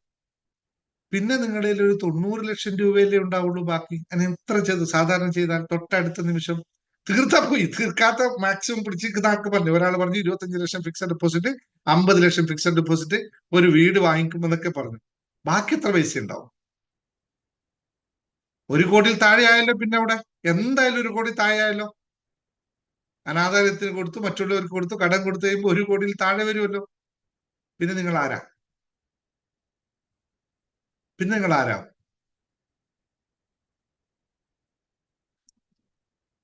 ചിന്തിച്ചു നോക്കൂ. ഈ ചിന്തകൾ ആദ്യം വന്നില്ലല്ലോ. 1 കോടിയിൽ താഴെ നിങ്ങൾ വന്നാൽ പിന്നെ ലക്ഷാധിപതി മാത്രമായി മാറി. ആദ്യം കോടീശ്വരനായിരുന്നു, പിന്നെ ലക്ഷാധിപതിയാണ്. എങ്ങോട്ടാ പോയത്? മുകളിലോട്ടോ താഴോട്ടോ? ലോട്ടറി അടിച്ചവൻ തൊട്ടടുത്ത നിമിഷത്തിൽ ആവുന്നത് മുകളിലോട്ടാണോ പോകുന്നത്, താഴോട്ടാണോ പോകുന്നത്? ഓക്കെ, അത് കഴിച്ചാൽ മക്കൾക്ക് കൊടുക്കണം, മക്കൾക്ക് തന്നെ കൊടുക്കണം. പിന്നെ അവൻ പോകുന്നത് എങ്ങോട്ടാ? ലക്ഷങ്ങൾ കുറച്ച് ദിവസം കഴിയുമ്പോൾ ലക്ഷങ്ങൾ തീരുമല്ലോ. ഒറ്റ ടൈമുള്ള ഇൻവെസ്റ്റ്മെന്റ്, ഒറ്റ ടൈമുള്ള ഫ്ലോ ആണ് ലോട്ടറി. ഒരു പ്രാവശ്യം പൈസ വന്നു, നിങ്ങൾ കൊടുത്തു, അടുത്ത ഒരു 100 പരിചയക്കാർ വരും, 100 സംഭാവനകൾ വരും, ഇതൊക്കെ കൊടുക്കണ്ടേ? ഓക്കെ, ആ ലക്ഷങ്ങൾ പിന്നെ താഴോട്ട് വരുമ്പോ എന്താവും? നിങ്ങൾ ലക്ഷാധിപതി പിന്നെ അടുത്ത എങ്ങോട്ട് പോകും? താഴോട്ട് മാത്രമേ പോകുള്ളൂ. ഇനിയിപ്പോ ഒരു കാര്യം ചെയ്യാം, ഫിക്സഡ് ഡെപ്പോസിറ്റ് വെക്കുന്നത് കരുതിക്കോ, അല്ല 100 കോടി കൊണ്ട് ഫിക്സഡ് ഡെപ്പോസിറ്റ് വെക്കുകയാണെന്ന് കരുതിക്കോ. ഈ പറഞ്ഞ ആൾക്കാർക്ക് നിങ്ങൾ എന്ത് ചെയ്യുന്നറിയും?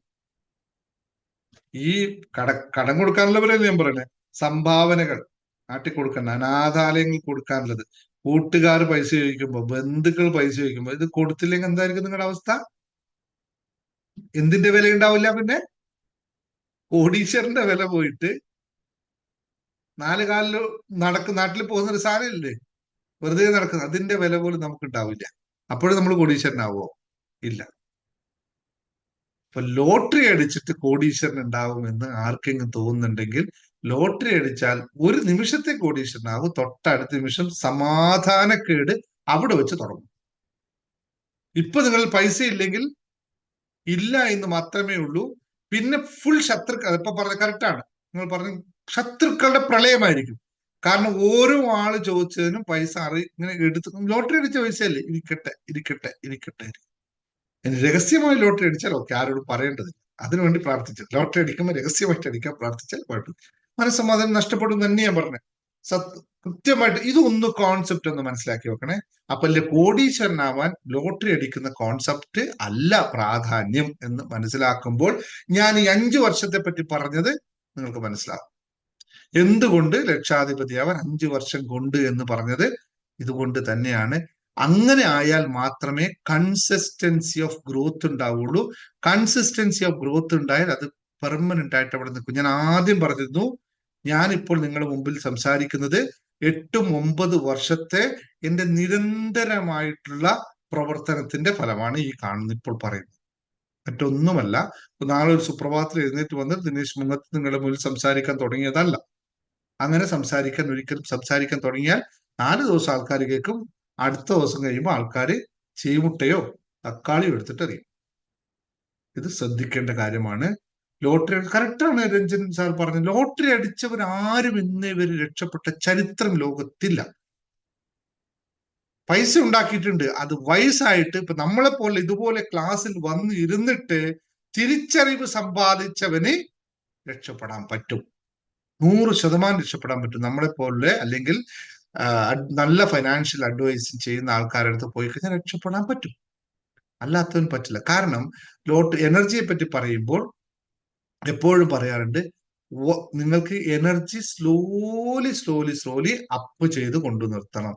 ഒറ്റയടിക്ക് എനർജി ഹൈ ആയി കഴിഞ്ഞാൽ അത് നിൽക്കില്ല എന്ന് പറയാം. അതേപോലെയാണ് പണം, സ്ലോലി കൊണ്ടുവരണം. അത് മാത്രമേ നമുക്ക് ജീവിതത്തിൽ കൊണ്ടു നിർത്താൻ പറ്റുള്ളൂ എന്ന തിരിച്ചറിവ് എല്ലാവർക്കും ഉണ്ടാവട്ടെ എന്ന് പ്രാർത്ഥിക്കുന്നു.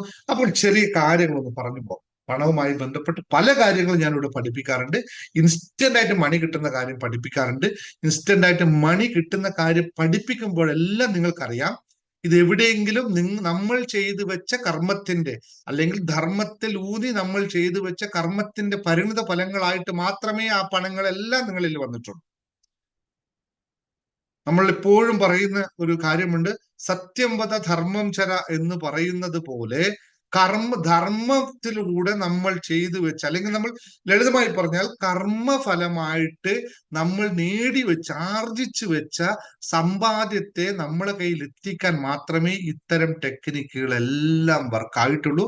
അത് ഓരോ ആളും അവർക്ക് കിട്ടിയ കാശിനെയൊക്കെ ഇവിടെ പറയുമ്പോഴും എന്റെ മനസ്സിലോടുന്നത് എപ്പോഴാണ് നിങ്ങൾ ചെയ്തു വെച്ചതെന്നാണ്.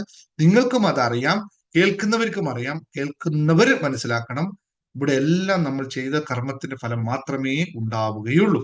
അത് നല്ലതായാലും ചീത്തയായാലും. കഴിഞ്ഞ ദിവസം ഒരാൾ എനിക്കൊരു മെസ്സേജ് അയച്ചു, അതിനുള്ള മറുപടി ഇപ്പൊ പറയാൻ മറുപടി പറഞ്ഞില്ല. പുള്ളി പറഞ്ഞ ഇത്രയാണ്, നാടിന്റെ പേരൊക്കെ പറഞ്ഞു, ഇങ്ങനെയാണ്, എനിക്കൊരു കുറേ കടമുണ്ട്, സാർ ഒരു ടെക്നിക്ക് പഠിപ്പിച്ചെന്നാൽ എന്റെ കടങ്ങളെല്ലാം വീട്ടാൻ പറ്റും. സാർ ഒരു ടെക്നിക്ക് എന്ന് വാട്സപ്പിൽ എനിക്ക് എഴുതി അയച്ചു തന്നാൽ മതി, എന്റെ കടങ്ങളെല്ലാം വീട്ടാൻ പറ്റുമെന്ന്. അതായത് ഒന്നുമില്ലായ്മയിൽ നിന്നും ഞാനൊരു സാധനം ഉണ്ടാക്കിയിട്ട് നിങ്ങളെ കടം തീറ്റിക്കോ എന്ന് പറയുന്നുണ്ടെങ്കിൽ, സാറേ തെറ്റുപറ്റിപ്പോയി, എനിക്ക് അങ്ങനെ ഒരു സംഭവമേ അറിയില്ല, അങ്ങനെ ഒരു സംഭവം കൂടെ പഠിപ്പിക്കുന്നുമില്ല. ഞാൻ പഠിപ്പിക്കുന്നത് മനസ്സിലാക്കാത്തത് കൊണ്ടാണ്. നമ്മൾ ചെയ്ത കർമ്മത്തിന്റെ ഫലമായി കിട്ടുന്നത് മാത്രമാണ് പണം എന്നറിയുക. അത് ചില സ്ഥലത്ത് നമുക്ക് സ്ട്രക്കായി നിന്ന് പോകും. ചില സമയത്ത് നമുക്ക് കൃത്യമായി വരാതിരിക്കും. അതിനെ വരുത്താനുള്ള ടെക്നിക്കുകളാണ് നമ്മളിവിടെ പഠിപ്പിക്കുന്നത്. ആ ടെക്നിക്കുകളാണ് നമ്മൾ ഉപയോഗിക്കുന്നത്.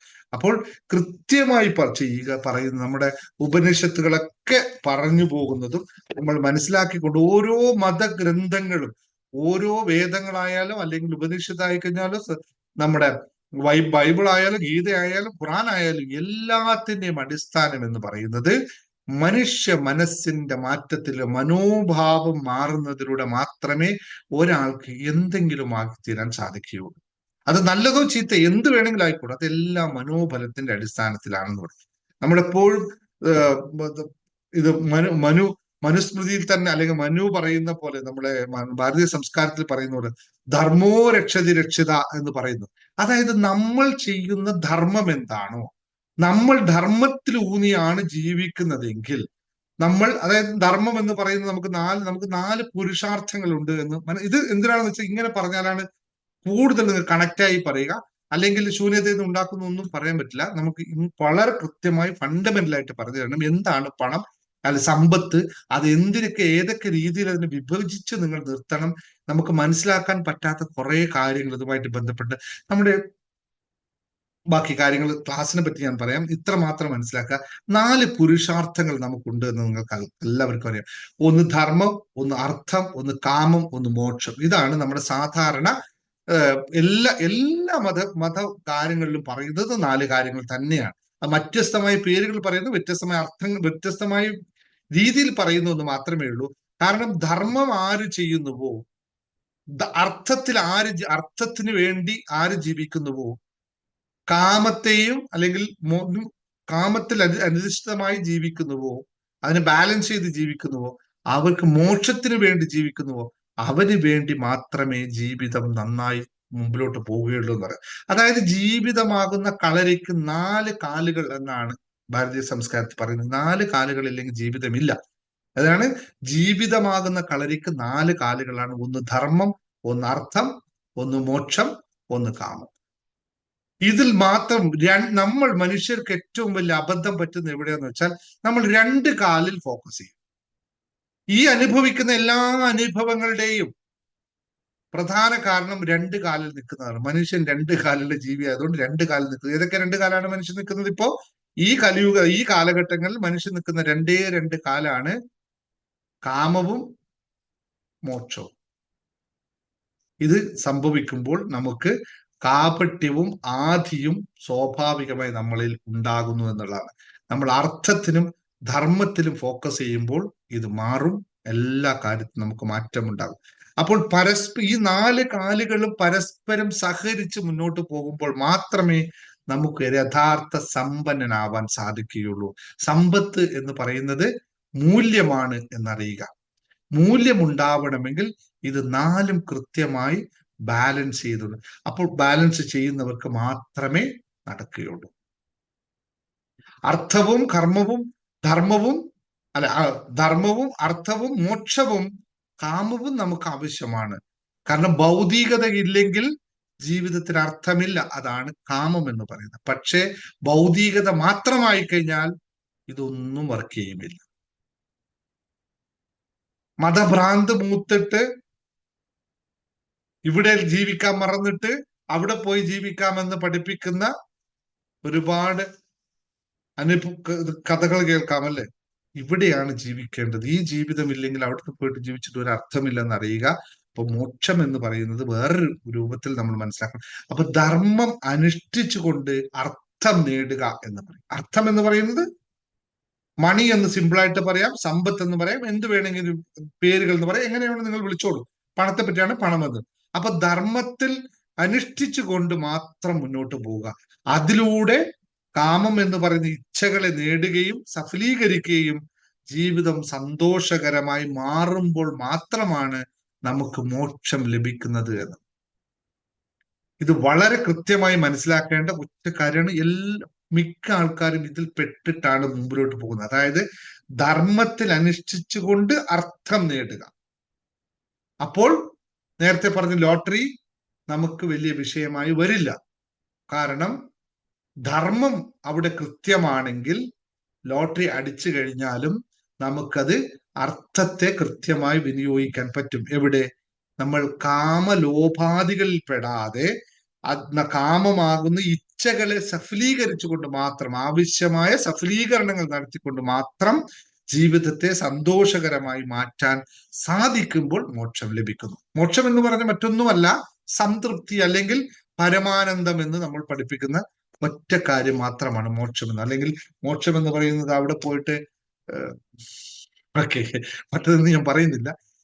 അതൊന്നും അല്ല മോക്ഷം എന്ന് പറയുന്നത്. മോക്ഷം എന്ന് പറയുന്നാൽ ആനന്ദാനുഭൂതി അനുഭവിക്കുക, ദ അൾട്ടിമേറ്റ് ഹാപ്പിനെസ് അനുഭവിക്കുക. നമ്മൾ ഹാപ്പിനെസ് മാസ്റ്ററിയുടെ ഫണ്ടമെന്റൽ ആയിട്ട് നമ്മൾ പറയുന്നത് സന്തോഷത്തോടെ ഇരിക്കുക എന്ന് പറഞ്ഞാൽ മോക്ഷം ലഭിക്കുക എന്ന്.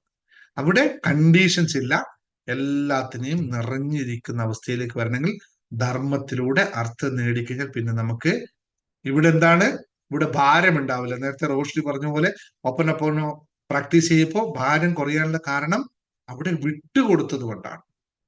വിട്ടുകൊടുക്കുമ്പോൾ അവിടുന്ന് ഏതോ ഒരു ഭാരം ഒഴിഞ്ഞു പോയി. നമ്മൾ മെഡിറ്റേഷനൊക്കെ ഇനിയിപ്പോ മെഡിറ്റേഷൻ പല രൂപത്തിലേക്കും അടുത്ത് വരുന്ന സ്റ്റേജ് മെഡിറ്റേഷനൊക്കെ മാറുന്നുണ്ട്. മുമ്പ് നടത്തുകളിൽ ഈ ഭാരത്തെ ഇറക്കി വെക്കാൻ കുറെ മെഡിറ്റേഷൻ ചെയ്ത് പ്രാക്ടീസ് ചെയ്തവർക്ക് അടുത്ത തലത്തിലേക്ക് പോകാൻ സമയമായി. അവിടെ ഇപ്പോൾ ഉപയോഗിക്കുന്ന മെഡിറ്റേഷനില്ല, കംപ്ലീറ്റ് ഡൈലൂഷൻ നടന്ന ആൾക്കാർക്ക് അടുത്ത തലത്തിനെ പറ്റിയിട്ടാണ് പറയുന്നത്.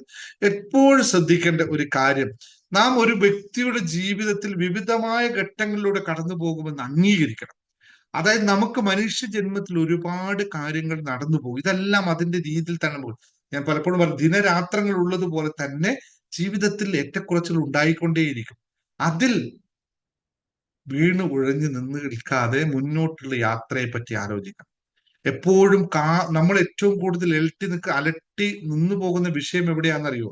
കാമക്രോധാദികളിൽ പെട്ടിട്ട് ആഗ്രഹങ്ങൾ, ഇച്ഛ, എനിക്ക് വേണം, എനിക്കത് കിട്ടിയേ പറ്റുള്ളൂ, എനിക്കത് ഇല്ലാതെ നിൽക്കാൻ പറ്റില്ല എന്നുള്ള കാമ ചിന്തകളിലും അതിന്റെ ക്രോധാദികളിൽ, അതായത് നമ്മൾ എല്ലാത്തിനോടും ഒരു നെഗറ്റിവിറ്റിയാണ്. എന്ത് ലഭിച്ചാലും മതിയാവില്ല എന്നുള്ള ക്രോധാദികളിൽ പെട്ടിട്ട് നമ്മൾ എന്ത് സംഭവിക്കും? മനസ്സിനെ മലിന്യപ്പെടുത്തും. മനസ്സ് മാലിന്യമായി മാറും. ആ മാലിന്യമായ മനസ്സിൽ ഹൃദയം കത്തിയെരിഞ്ഞുകൊണ്ടേയിരിക്കും. അവിടെ നിന്ന് പിന്നെ ഒന്നും ചെയ്യാൻ പറ്റില്ല. അവർക്ക് ഒന്നും നേടാൻ സാധിക്കില്ല. ആർക്കാണോ എപ്പോഴും കാമക്രോധാദികളിൽ വിട്ടുപോകുന്നത്, മനസ്സിലെ മാലിന്യങ്ങൾ വന്ന് നിറയുന്നത്, നമ്മൾ ജേർണി ടു ഹാപ്പിനെസ് ഫണ്ടമെന്റൽ പഠിപ്പിക്കുന്നത്, ഹിപ്നോസിസത്തിൽ ലോ ഓഫ് അട്രാക്ഷൻ പഠിപ്പിക്കുന്നത്, ഇനി മണി മാനിഫെസ്റ്റേഷൻ പഠിപ്പിക്കുന്നത്, എല്ലാം നമ്മളുടെ ഭാരത്തെ കുറക്കാൻ വേണ്ടി, മാലിന്യങ്ങൾ ഇല്ലാതാക്കണം. ദുഷ്ടചിന്തയും നിരാശയും ഭയവും ഒഴിവാക്കണം. അത് ഒഴിവാക്കുമ്പോൾ മാത്രമാണ് നമുക്ക് സമ്പന്നത കടന്നു വരാൻ തുടങ്ങുന്നത്. ഇത് നമ്മളിൽ നിന്ന് എപ്പോഴാണോ വിട്ടുപോകുന്നത്, അപ്പോൾ മാത്രമേ സമ്പന്നതയാകുന്ന ശ്രീദേവിക്ക് അല്ലെങ്കിൽ സരസ്വതി ദേവിക്ക് നമ്മളിലേക്ക് കടന്നു പോകാൻ പറ്റും. ഇതൊക്കെ നിത്യ ആചാരങ്ങളായിട്ട് നമ്മുടെ പാരമ്പര്യമായിട്ട് നമ്മുടെ പുരാതനമായി ചെയ്തു പോകുന്നതാണ്. നിങ്ങൾക്ക് കൃത്യമായിട്ട് അറിയാം. വീട്ടിൽ നിന്ന് ചിയോതിയും അതിനെപ്പറ്റി ഞാൻ പറയുന്നില്ല. അതൊക്കെ നമ്മൾ നിത്യ ഉപാസനകളായിരുന്നു. പക്ഷെ ഇന്ന് അതെല്ലാം മറന്നുപോയി. ഒറ്റ കാര്യത്തിലാണ് ഫോക്കസ്. മണി വരൂ, മണി വരൂ, മണി വരൂ എന്ന് പറഞ്ഞ് രാവിലെ തൊട്ട് വൈകുന്നേരം വരെ ഓടും. വൈകുന്നേരം ആകുമ്പോൾ എല്ലാം കൂടി എന്താണ് പറയാ, ഒരു കുപ്പിയിലോ ടി വിയിലോ അല്ലെങ്കിൽ അതും കുറച്ച് ഹോസ്പിറ്റൽ ബില്ലിലോ തീർക്കുന്ന അവസ്ഥയാണ്. കാശുണ്ടാക്കുന്നത് കൃത്യമായി കൊണ്ടുപോയി ഹോസ്പിറ്റലിൽ കൊടുക്കുന്നു, തീർക്കുന്നു. 1 മണിക്കൂർ നേരം 10 മിനിറ്റ് എക്സസൈസ് ചെയ്യാനോ 10 മിനിറ്റ് മെഡിറ്റേറ്റ് ചെയ്യാനോ സമയമില്ല. പക്ഷെ അവന് 1 മണിക്കൂർ ഇരുന്നിട്ട് കള്ളു കുടിക്കാൻ സമയമുണ്ട്, നെഗറ്റീവ് ന്യൂസുകൾ കേൾക്കാൻ സമയമുണ്ട്, അവർക്ക് ഹോസ്പിറ്റലിൽ പോയി ക്യൂ നിൽക്കാനും സമയമുണ്ട്. ചിന്തിക്കേണ്ടത് നമ്മളാണ്. ഇപ്പൊ നേരത്തെ മാഡം പറഞ്ഞ പോലെ ഇവിടെ വന്നിരുന്ന് മെഡിറ്റേറ്റ് ചെയ്യുന്ന സമയത്ത് മുട്ടുകാലിലെ വേദന മാറിയെങ്കിൽ അതിന്റെ യഥാർത്ഥ വിഷയം എവിടെയായിരിക്കും? മനസ്സിൽ തന്നെയായിരുന്നു, അല്ലെ? മനസ്സിൽ തന്നെയായിരുന്നു ആ വിഷയം. മനസ്സിനെ സ്വസ്ഥതപ്പെടുത്തുമ്പോൾ, മനസ്സിന് സന്തോഷം നൽകുമ്പോൾ മുട്ടുവേദനയും കാലുവേദനയും കൈവേദനയും നടുവേദനയും ഒക്കെ പോകും. ബിക്കോസ് അതെല്ലാം മനസ്സിന്റെ സൃഷ്ടികളായിരുന്നു എന്നറിയാം. സമ്പത്ത് പറ്റി വീണ്ടും പറഞ്ഞു വരുമ്പോൾ, സമ്പത്ത് നമുക്കില്ലാത്തതിന്റെ പ്രധാന കാരണം എന്തായിരിക്കും? നമ്മുടെ മനസ്സിലെ മാലിന്യങ്ങൾ തന്നെയാണ് എന്ന് മനസ്സിലാക്കുക. അപ്പോ നമ്മൾ കർമ്മങ്ങൾ, അതായത് ധർമ്മത്തിൽ അധിഷ്ഠിതമായ കർമ്മങ്ങൾ എപ്പോൾ ചെയ്യുന്നുവോ അവന് പിന്നെ ഒന്നിനും വിഷയമില്ല. കാരണം നമ്മൾക്ക് എന്ത് ലഭിക്കാത്തതിന് പ്രധാന കാരണം നമ്മുടെ കർമ്മം ശരിയല്ലാത്തത് കൊണ്ടാണ്. കർമ്മം ശരിയല്ല എന്ന് പറയുമ്പോൾ മറ്റു പഴയ കർമ്മത്തെ ആൾക്കാർക്ക് ശരിക്കും മനസ്സിലായിട്ടില്ല എന്നുള്ളത്. വളരെ ലളിതമായ പദമാണിത് കർമ്മം. പക്ഷെ പറഞ്ഞ് നമ്മൾ ഉണ്ടാക്കിയെടുത്ത് ഭയങ്കര കോംപ്ലിക്കേറ്റഡ് ആക്കി. കർമ്മം എന്ന് പറഞ്ഞ് മറ്റൊന്നുമല്ല, നമ്മൾ ചെയ്യുന്ന പ്രവൃത്തി എന്താണോ അത് മാത്രമാണ് കർമ്മം. അപ്പൊ ധർമ്മത്തിൽ അധിഷ്ഠിതമായി കർമ്മം ചെയ്യുക എന്ന് പറഞ്ഞാൽ ഏതാണോ സ്വധർമ്മം അത് ചെയ്താൽ ഫലം ലഭിക്കും. ഇതിനെയാണ് പറയുന്ന മറ്റൊരു രൂപത്തിൽ പറയുന്ന സ്കിൽഡ് വർക്ക് എന്ന് പറയുന്ന സാധനം. നമ്മൾക്ക് അഭിരുചിയുള്ള കാര്യത്തെ കണ്ടെത്തി ജോലി ചെയ്താൽ നമുക്ക് കാശ് കിട്ടും, പണം നമ്മളിലേക്ക് കുമിഞ്ഞു കൊടുക്കും. കാരണം നമ്മൾ അത് ഓരോ നിമിഷവും ചെയ്യുമ്പോഴും സന്തോഷം അനുഭവിക്കും. നേരത്തെ ഒരാൾ പറഞ്ഞില്ലേ, എനിക്ക് പൈസ പോരാ എന്ന് ഭയങ്കര അൺഹാപ്പി ആയിരുന്നു അവര്. അതിൽ നിന്നും മാറണം, എനിക്ക് കൂടുതൽ വേണമെന്ന് ആലോചിച്ചപ്പോ പ്രകൃതി തന്നെ അവരെ കൊണ്ടുപോയി വേറൊരു സ്ഥലത്ത് കൊണ്ടുപോയി വെച്ചതാ, നിനക്ക് നല്ലത് തരുന്നു എന്ന് പറയും. ഇനി അവിടെ എന്താ ചെയ്യേണ്ടത്? കിട്ടുന്നതിനൊക്കെ നന്ദി പറയുക. അതായത് ചെയ്യുന്ന കർമ്മത്തിൽ പൂർണ്ണമായി വിശ്വസിക്കുക, സത്കർമ്മം ചെയ്യുക. അപ്പോൾ അതേ ധർമ്മത്തിലൂടെയുള്ള കർമ്മം ചെയ്യുക. ധർമ്മത്തിൽ കൊടുക്കുന്ന ഭക്ഷണത്തില് അവർക്ക് സ്നേഹം ചാലിച്ചു കൊടുക്കുക. അവർക്ക് അങ്ങോട്ട് എത്തുന്നില്ല, കഴിക്കുന്നവർക്കെല്ലാം ആരോഗ്യം ഉണ്ടാവട്ടെ എന്ന് പ്രാർത്ഥിക്കുക. അവർ നൽകുന്ന ഓരോ പിൽസും എനിക്ക് സമ്പൽ സമൃദ്ധി കൊണ്ടുവരട്ടെ എന്ന് പ്രാർത്ഥിക്കുക. അപ്പോൾ സത്കർമ്മമാകുന്നു. സത്കർമ്മത്തിന്റെ ഫലം കണ്ടിന്യൂസ് ഉയർന്നുകൊണ്ടേയിരിക്കുന്നു. ഓരോന്നിനും ഓരോ കർമ്മം, ഓരോ ആൾക്കും ഒരു ധർമ്മമുണ്ട്. ആ ധർമ്മത്തെ അനുഷ്ഠിക്കുമ്പോൾ അത് കൃത്യമാകുന്നു. ഞാൻ കഴിഞ്ഞ പ്രാവശ്യം നമ്മുടെ ഏത് ക്ലാസ്സിലാണ് പറഞ്ഞത്, കള്ളനെ പറ്റി. അപ്പൊ ഈ മോഷണം തെറ്റല്ലേ സാറേ എന്ന് ചോദിച്ചപ്പോ ഞാൻ പറഞ്ഞു, മോഷണം തെറ്റല്ല, മോഷണം അവനെ സംബന്ധിച്ച് ശരിയാണ്. കാരണം അവൻ ചെയ്യുന്ന ധർമ്മം അതിലവൻ കളങ്കം ചെയ്തതിന് അവനത് ചെയ്തുകൊണ്ടേയിരിക്കുന്നു. അവനെ സംബന്ധിച്ച് അത് വിഷയമുള്ള കാര്യമല്ല. യുദ്ധത്തിന് പോകുന്ന ഒരാൾ യുദ്ധമാണോ അവന്റെ ധർമ്മം എന്നറിയുക, അല്ലെങ്കിൽ ബിസിനസ് ചെയ്യുന്ന ഒരാൾ ബിസിനസ് ആണോ അവന്റെ ധർമ്മം എന്നറിയുക. അപ്പോൾ സമ്പത്ത് ഉണ്ടാക്കാൻ പറ്റും, അതിലൊക്കെ അവൻ സന്തോഷവാനാവാൻ പറ്റും. നമ്മൾ മറ്റൊരു കാര്യം വളരെ ലളിതമായിട്ട് നമ്മളെല്ലാവരും ഓർക്കേണ്ട ഒരു കാര്യമുണ്ട്. ഈ നമുക്കെല്ലാം ഇരുമ്പാണ് ഏറ്റവും കാഠിന്യമുള്ള, നിലവിൽ നമ്മൾ ഉപയോഗിക്കുന്ന നിത്യ ഉപയോഗത്തിലുള്ള വസ്തു ഇരുമ്പാണ്. ഇരുമ്പിനെ നശിപ്പിക്കാൻ എന്തിനാണ് പറ്റുക? ഇരുമ്പിനെ നശിപ്പിക്കാൻ ഒരേ ഒരു കാര്യത്തിന് മാത്രമേ സാധിക്കുള്ളൂ. അത് ഇരുമ്പിൽ തന്നെയുള്ള ഒരു സാധനം, അല്ലെ? തുരുമ്പിനെ കൊണ്ട് മാത്രമേ ഇരുമ്പിനെ നശിപ്പിക്കാൻ പറ്റുമെങ്കിൽ മനുഷ്യനെ നശിപ്പിക്കാൻ എന്തിനെ കൊണ്ട് പറ്റും? നമ്മളെ നശിപ്പിക്കാൻ എന്തിനാണ് പറ്റുക? നമ്മളെ ഇല്ലായ്മ ചെയ്യാൻ എന്തിനു കൊണ്ട് പറ്റും? നമ്മളെ തളർത്താൻ എന്തിനാണ് പറ്റുക?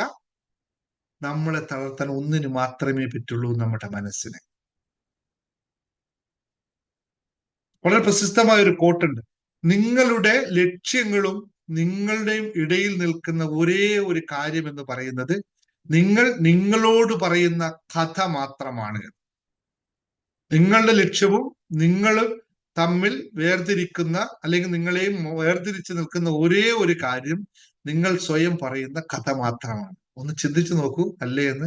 ഞാൻ കോടിപതി ആവണമെന്ന് ചോദിച്ചാൽ യെസ് എന്ന് പറയും, അല്ലെ? രണ്ടാമത് കുറച്ച് കഴിയുമ്പോ അടുത്ത തോട്ട് എന്താന്ന് പറയട്ടെ. ഇവിടെ ടൈപ്പ് ചെയ്തൊക്കെ സന്തോഷമുള്ള കാര്യം തന്നെയാണ്. തോട്ട് എന്ന് പറ്റുമോ, അതെങ്ങനെ എന്ന് ചോദിക്കുന്നുണ്ടോ? ഇല്ലേ? ആ ഒരൊറ്റ കഥ. പിന്നെ നമ്മൾ കഥ മെനിയും. എനിക്ക് പറ്റാതിരിക്കാനുള്ള കാരണം ഇതാണ്, എനിക്ക് വയസ്സിത്രയായി, എനിക്ക് ഒരു വരുമാനമില്ല, എനിക്കെന്നെ കിട്ടിയാൽ എത്ര കിട്ടും, ഇങ്ങനെയൊക്കെയുള്ള കഥ നമ്മൾ മെനിയാൻ പറ്റും. ഈ കഥ മാത്രമാണ് നമ്മളെ നിർത്തുന്നത്. അപ്പോൾ ഞാൻ പറയാൻ വരുന്ന കാര്യം കൃത്യമായി, കോടീശ്വരനാവണോ, just come to the point. എല്ലാവർക്കും സാധിക്കും, എല്ലാവരെ കൊണ്ട് സാധിക്കും എന്ന് 100% ഉറപ്പാണ്. എങ്ങനെയെന്നറിയോ? കൃത്യമായ ഒരു ലക്ഷ്യബോധമുള്ളവനെ കൊണ്ട് സാധിക്കും. കൃത്യമായ ലക്ഷ്യബോധമുള്ളവരെ കൊണ്ട്. ഇപ്പൊ ഞാൻ ചോദിച്ചോട്ടെ, 60 വയസ്സായി എന്ന് കരുതി, ഞാൻ കാൽക്കുലേഷനിലേക്ക് പോകുന്നേ ഇല്ലെന്ന്, ഞാൻ കാൽക്കുലേഷൻ ഇതിൽ പോകുന്നതാണ് ഉദ്ദേശിക്കുന്നില്ല. 60 വയസ്സായ ആൾക്കാരെ കൊണ്ടും പറ്റും. നമുക്ക് ഇപ്പോഴും വരുമാനം ഉണ്ടാക്കാനും പറ്റും, പല രീതിയിൽ വരുമാനം ഉണ്ടാക്കാൻ പറ്റും. വരുമാനമില്ലാതെ ആവും. പിന്നെ വേറൊരു കാര്യമുണ്ട്, നിലവിൽ കോടികളുടെ സ്വത്തുക്കൾ ഉണ്ടായിട്ട് എത്ര പേര് ഇത് തിരിച്ചറിയുന്നുണ്ട്? എന്റെ ഒരു കോടി ഉണ്ട് എന്ന്.